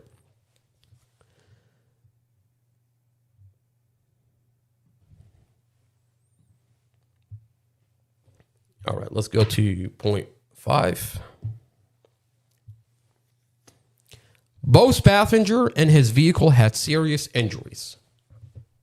I find it interesting that you're not talking about Mustafa's injuries. Wait a minute. This is a car accident. This is a tragic vehicle accident. Mustafa gets in a vehicle accident. He loses his family in a car accident. He went into a complete coma. He got helicoptered to the hospital. Are you downplaying Mustafa's injuries? Is that what we're doing here? I mean, reading your warrant, I don't hear about anything about Mustafa's injuries. It sure sounds like you're inserting a bias into this warrant. He's on drugs. You don't know what happened, how he ended up here. Oh, his passengers are hurt, but not him. You leave that part out. On the next podcast, we're going to go into Mustafa's medical record. We're going to go through a couple of body cams that shows Mustafa is in and out of consciousness in front of his vehicle and then goes into a complete coma, and then he gets helicoptered to the hospital. All right, so let's go to point 6 on the warrant. All right. During the investigation, it was learned the vehicle he was driving was traveling west. No, hang on. All right. All right, number 6. Meth salts were removed from his person. You have a warrant where you wrote that you found meth on Mustafa. I mean, if I didn't know anything about this case, and I'm probing into this case, and I'm looking into this case, you're telling me that you found meth on Mustafa. What if I tell you I have a body cam? I have multiple body cams, where on one body cam,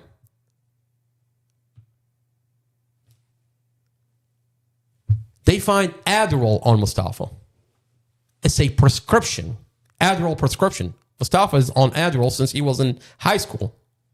Prescribed Adderall. He's on Adderall. But here, they want to tell you he's on meth. Interesting. And what is this? This is the warrant. This is the warrant that you end up arresting. Why are you arresting Mustafa? Based on this warrant, you arrested Mustafa. This is what you write up to the judge and gives you probable cause to arrest Mustafa. You're telling the judge that you found meth on Mustafa, that Mustafa was on drugs. Well, on the next podcast, I'm going to show you a body cam where they find Adderall in Mustafa, prescribed Adderall. There's another body cam where they're literally holding Mustafa's prescription. But here they tell you meth. They found meth on Mustafa. You want to tell me there's no bias in this case? Interesting. All right, let's keep going.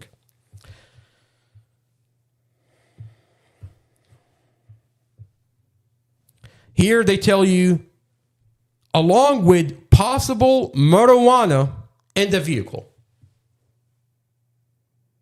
Oh, you found marijuana in the vehicle. Oh, interesting. What if I show you that what they have in the vehicle is hemp? Hemp is not weed. Weed has THC that gets you high. Hemp doesn't have THC. It doesn't get you high. It's not drugs. His girlfriend has cancer, and because of her pain, she smokes hemp. But here, anybody that's reading this, if I was a magistrate, if I was a judge, I'm like, you found weed in the car. He has meth on him. He's on drugs. Where do I sign? That's what the judge would say. All right, let's keep going. All right. The accused is also a known drug user according to officers on the scene. That's a huge statement. Wait a minute. 1, Mustafa does not have a criminal history. 2, where are you getting that from? In a motion to dismiss, in a Brady motion, Mustafa's defense attorney, Brad Hayward, and we're going to go over the transcript. He tells Judge Weimer, Your Honor, the minute the officer showed up, this main investigator, Robert Drum, another officer tell him and puts a label on Mustafa that he's on drugs. They insert a bias against Mustafa that steered the whole investigation that he's at fault. That this investigator is at one point on a body cam. He said, wherever the fuck that guy goes, pointing at Mustafa, I need a blood draw.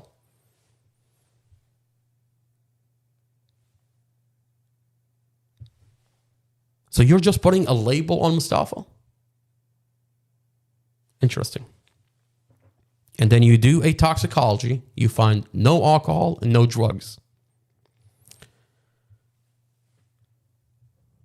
So on the next podcast, I have a body cam where you're going to see the main investigator show up, and immediately another officer is telling him that Mustafa is on drugs. Putting a label on Mustafa, putting a bias on Mustafa. Where are the police reports? I mean, I have the whole file. Where are the police reports that Mustafa is on drugs? That Mustafa is a drug user. This officer that inserted this bias, where did it come from? Does it have anything to do because he's suing the police department? And a Mustafa has to be put back into his place. That when you find him in a car accident, when you find him in a coma in front of his vehicle, you're going to put that label. You're going to say he's on drugs.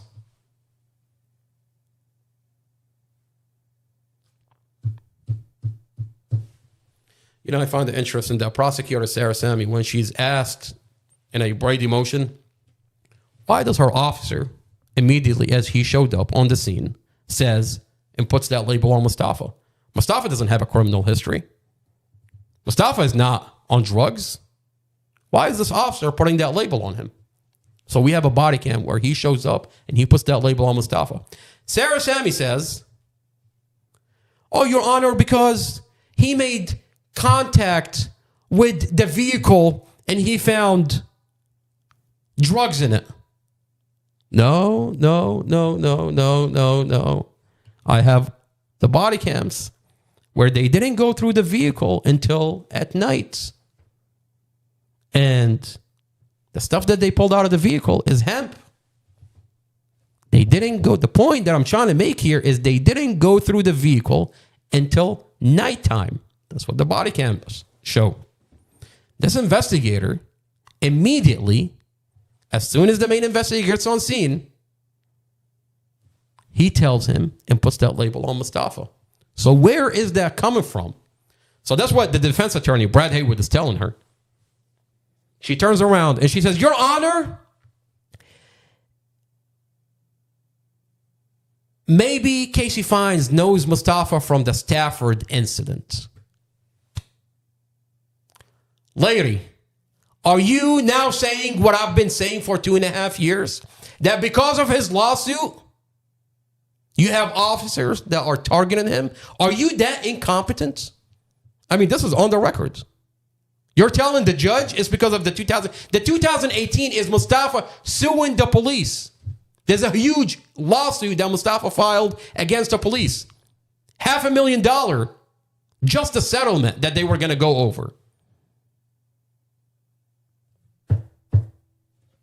So we're going to get to the bottom of why this investigator is saying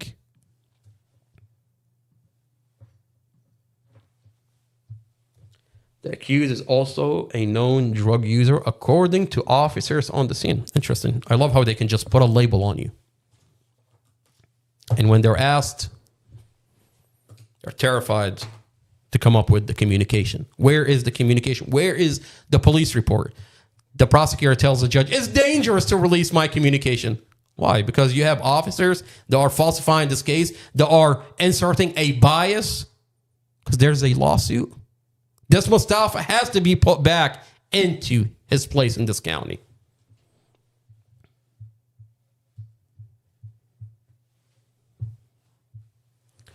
The medical record would show drugs and alcohol present at the time. Investigator Robert Drum. Did you ever imagine that there was going to be a podcast where your warrant is going to be released out to the community, where with a click of a button, I can do this? So you're telling us that Mustafa is on drugs and that the blood is going to show us that he's on drugs. What am I looking at here? Am I not looking at his toxicology where it says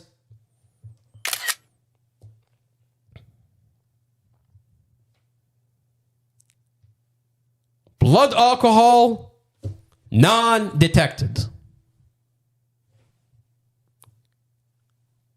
THC 0.0003.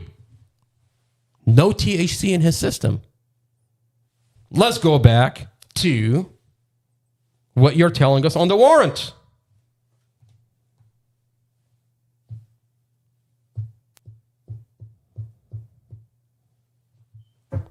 The medical records would show drug and alcohol present at the time. Robert Drum never in a million years could even fantasize that there's going to be a podcast where the server for the police department is compromised, where this leak is leaked out to the community. Now we get to look at his warrant and ask the question, why did you falsify the warrant, sir? And what are the consequences for falsifying a warrant? Where is Captain Doodley with Internal Affairs?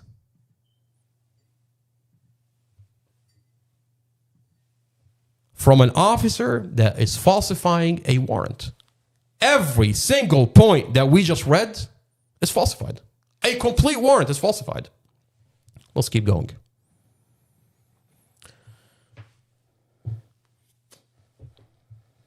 Oh, this is my favorite part. He says, Robert Drum says, through my investigation and 6 witnesses who witnessed the crash as an occupant and or operator of vehicle on the roadway during the crash event, detailing the version of the event. Wait a minute. Don't I have the body cams? What if I show you the body cams of all the witnesses that were on scene and each witness says, I didn't see anything? Oh, wait a minute. What is going on here? You have Officer Casey Fine, the same officer that put that label on Mustafa, that's telling him that guy right there is on drugs, is going around telling witnesses. But unfortunately for this Commonwealth attorney, unfortunately for Robert Drum, I have the body cams before Casey Fine made contact with these individuals that are there. He's telling witnesses on the scene, don't worry about the guy that's in a coma in front of his vehicle. That guy is on drugs. A mother and her baby died. It's because of him. Don't worry about him being in a coma. It's up to you to get justice. I mean, he's manipulating the witnesses. He's telling witnesses, Mustafa. He's playing on their emotion. A white mother and her baby died. Mustafa lived. He's on drugs. It's up to you to get justice. Unfortunately for this investigator and Officer Casey Fines, unfortunately for the Commonwealth attorney, I have the body cams before Casey Fine got to them, and each one of them says, I didn't see the crash. I didn't see the accident.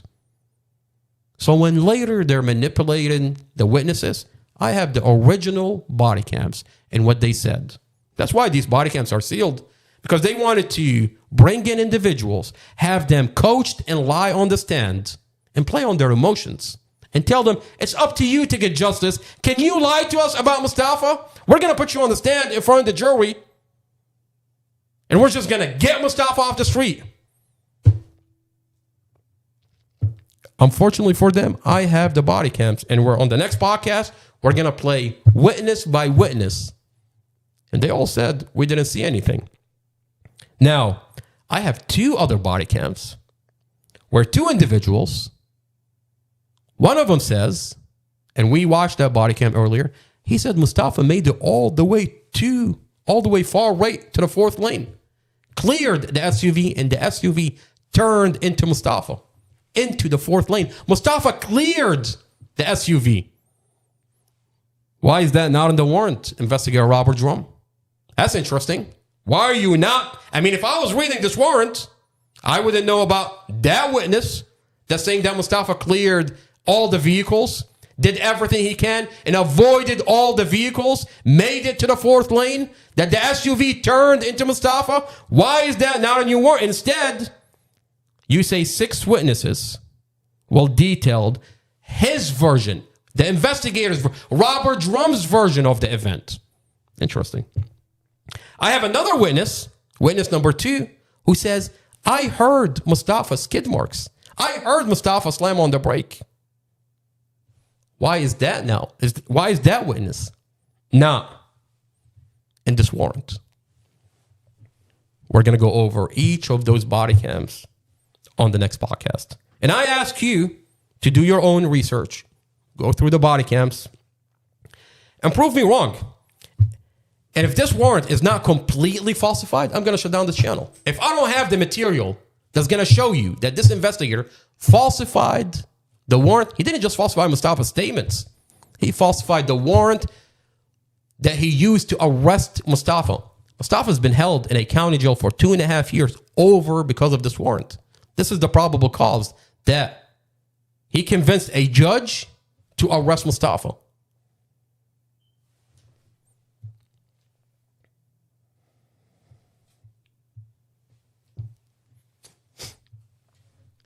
Corroborated by physical roadway evidence. That's interesting. He ends the warrant with the version of event which were corroborated by physical roadway evidence. So forget that Mustafa's computer inside the vehicle showed that his vehicle is on the brake the whole entire time. Mustafa's foot is on the brake the whole entire time. Forget that the dash camera shows that 5-year-old Empress shifts all the way forward because Mustafa slams on the brake. Oh, forget that your police mechanic is telling you that this vehicle, Mustafa had brake failure.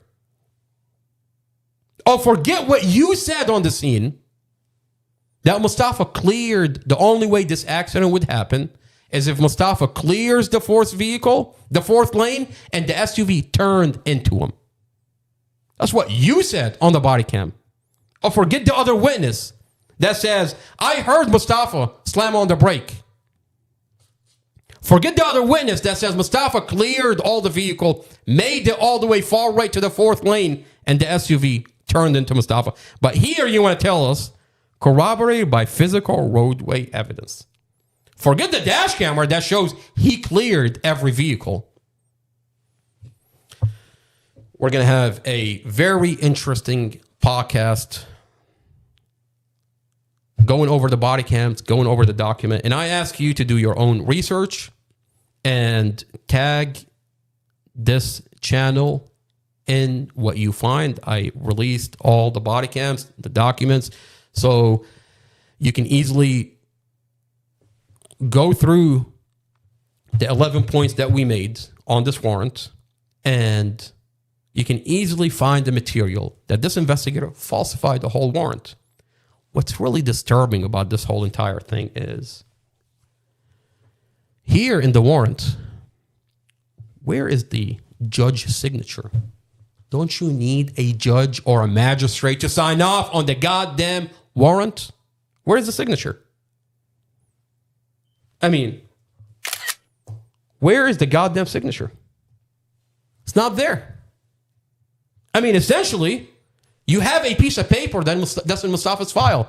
I can literally they just type something up and put it in Mustafa's file. Sealed off the file, because the minute you look at this, how did you arrest Mustafa? How did you arrest Mustafa if the judge didn't sign off on the warrant? Oh, wait a minute. You don't even have a date. You didn't even put a date on this warrant. I guess you're comfortable because Commonwealth Amy Ashworth is just going to seal off the file for you. And the minute that you have a lawyer that's going to look at, you're going to threaten them to get them off the case. Isn't that what's going on with Brad Haywood? Brad Haywood says, my client is innocent. He puts that on the record. A private meeting is held without Mustafa. Without Mustafa. And then 2 days later, the lawyer withdraws from the case. A lawyer that was given $100,000. A lawyer that has an order to extract the SD card for the dash camera and reconstruct the vehicle accident. The government gave him $100,000. They hold a private meeting. The judge holds a private meeting. 2 days later, he withdraws out of the case. And he says, before he leaves, he says, my client is innocent. And the police put a bias in this investigation. They botched up a whole entire investigation. On the next podcast, we're going to go into details.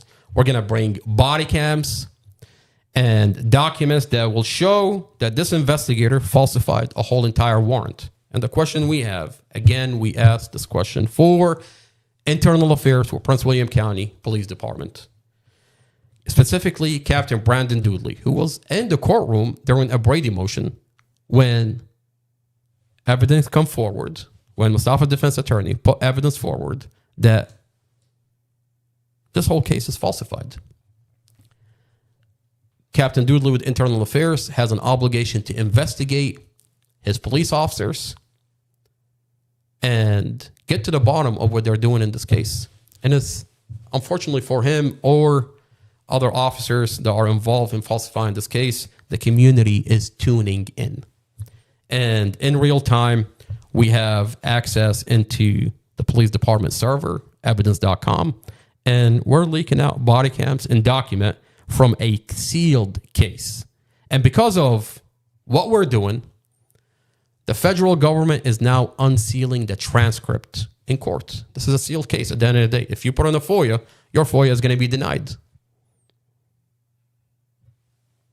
But the federal government is now unsealing the transcripts. In real time, they want to verify what are these body cams talking about. The federal government, for 2.5 years, they tell you that because this case is sealed on the county level, we can't look into it.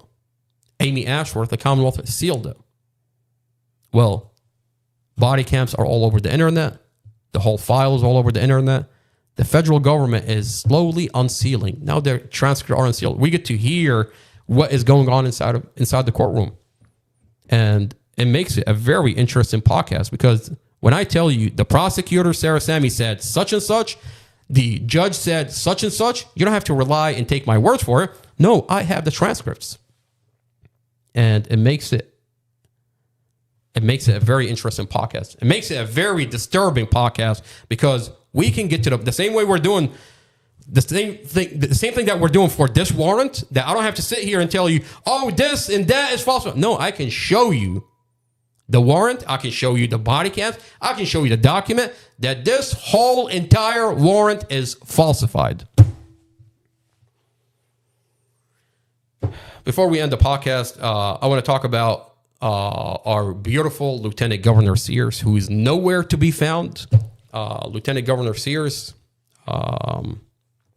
is on the campaign trail, campaigning hard. She wants to be our next governor. She's going up against Abigail Spanberger. It looks like Abigail Spanberger is winning. I mean, let's look at a video. She's out and about. She's in her RV. Abigail Spanberger is in her RV and she looks comfortable. Let's see if I can pull up a video. There we go. This is Abigail Spanberger. Well, we have multiple Buc-ee's coming to Virginia. Everyone's really excited, including my sister-in-law, because there's going to be one near her home. Hi, how are you? My name's Abigail Spanberger. Nice to meet you. I've seen you from the commercials. Really? Do I look the same in person? Older? Abigail Spanberger has no problem talking to children, but when you confront her about real issues that's coming out of our county, she's going to run away. Nowhere in her campaign does she talk about the falsified case of Mustafa Aljazairi. I mean, evidence show that the police department crushed and staged Mustafa's car. Evidence show that the police department weaponized a 9, a 10, a 14, a 16 against Mustafa. Abused children in the process. Does Abigail Spanberger not care about children? I mean, here she is coming up to children saying, hi, how are you? Do I look the same in real? But when you confront her about issues coming out of our county, she runs away. Doesn't care that this is a car accident. That you have your constituent sits in solitary confinement for 2.5 years without a trial when the whole file is leaked on the... Where is Abigail Spanberger? She's campaigning, and all you hear coming out of Abigail Spanberger is talking about the bathroom issue. And when she's asked about, do you want men to be in girls' bathroom? She throws you a whole half an hour word salad of a conversation. You don't even know what her answer is. She doesn't answer the question. And it's half an hour. I mean, I've watched her try to answer that question. Half an hour, she doesn't even give you an answer. But that's all she talks about. That's Abigail Spanberger in a nutshell. You want to tell me that this lady cared? You know, I had a beautiful conversation that I had with somebody yesterday. And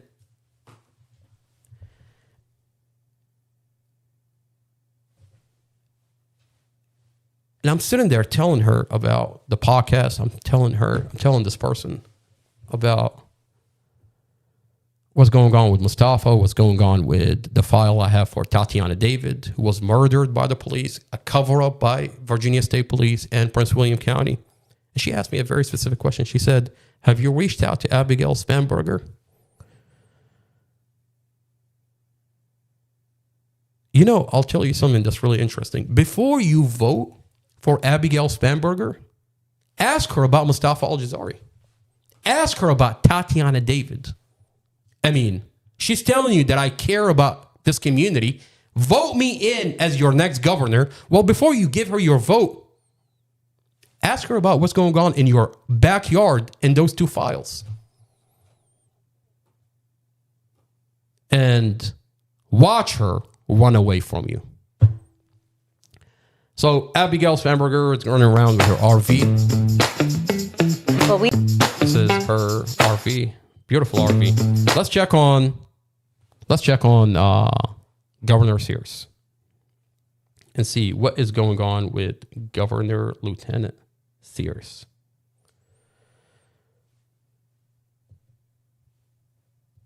Let's see. Let's go over. And I want everybody to keep Lieutenant Governor Sears in your prayers. Apparently, her RV went up in flames. I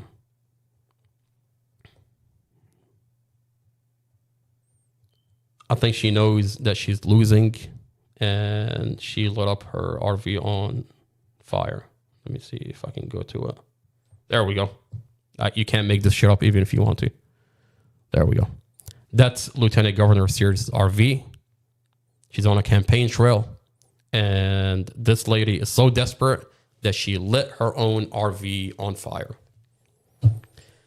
I can only imagine the 911 call. I can only imagine what the 911 phone call sounds like. 911, what's your emergency? I'm speaking. It's burning. It's burning. Man, I'm going to ask you to calm down. What is burning? It's burning. I'm speaking. I would give anything to hear that 911 call. Abigail Spanberger looks like she's going to win. This lady has no bus. You know, the funny part is you have John Reed. And, you know, it's one thing to to think it. It's another thing to say it. He went on his Facebook and he said, well, let's read the Facebook post. Let me not put words in his mouth. John Reed, who wants to be our next lieutenant governor, says, for people who are asking, yes, the fire is true. And no one knows the cause yet. So thankful that no one was hurt. And you wish he would have left it there. An hour earlier today, I was greeting voters in front of it. Wait, John Reed, do not take it there. Do not take it there. It's not about you. It's about Lieutenant Sears. So now it's about you. All right? What else are you telling us? I'm sick that we even have to contemplate what exactly happened, but the way some people have been talking and texting, it's clearly a cause for concern. God damn it, sir. God damn it. John Reed, what are you doing, sir? I mean, you don't think everybody is talking about it enough? He's talking about Jay Jones with his text. I mean, it's one thing to think it, but you're putting it. I mean, what do you think? Jay Jones is coming out behind the RV, sneaking up on the RV, lighting that RV on fire. Do you really think that happened? Honestly, you know, everybody's watching your post. Is that what you really think? I feel bad for Jay Jones, to be honest with you. Pray for everyone, please. We finish the last 5 days of this campaign. On the last day, she's going to go out with a bang. That's Lieutenant Sears for you. I'm speaking. It's burning. 911, what can we do for you? What's your emergency? It's burning. I'm speaking. Ma'am, we're going to ask you to calm down. We need you to calm. Where is your alarm? I'm speaking. On that note, I want to thank everybody for being here. This is not another boring podcast. I'm going to ask everybody to go over the warrant, Robert Drum's warrant. Do your own research. Post the videos that you find where this investigator falsified the warrant to the page. And on the next podcast, I'm going to have my body cams, my documents, and I'm going to compile a beautiful documentary specific to this warrant. And we're going to have a whole entire podcast, a giant podcast, and we're going to dissect this warrant, and we're going to have the body cams, the document that will show that Robert Drum didn't just falsify Mustafa's statements. Robert Drum falsified the warrant in the Mustafa Aljazairi case. On that note, thank you for being here. This is not another boring podcast. Mustafa through the police body cam. Judge Carol Weimer, you are under the microscope.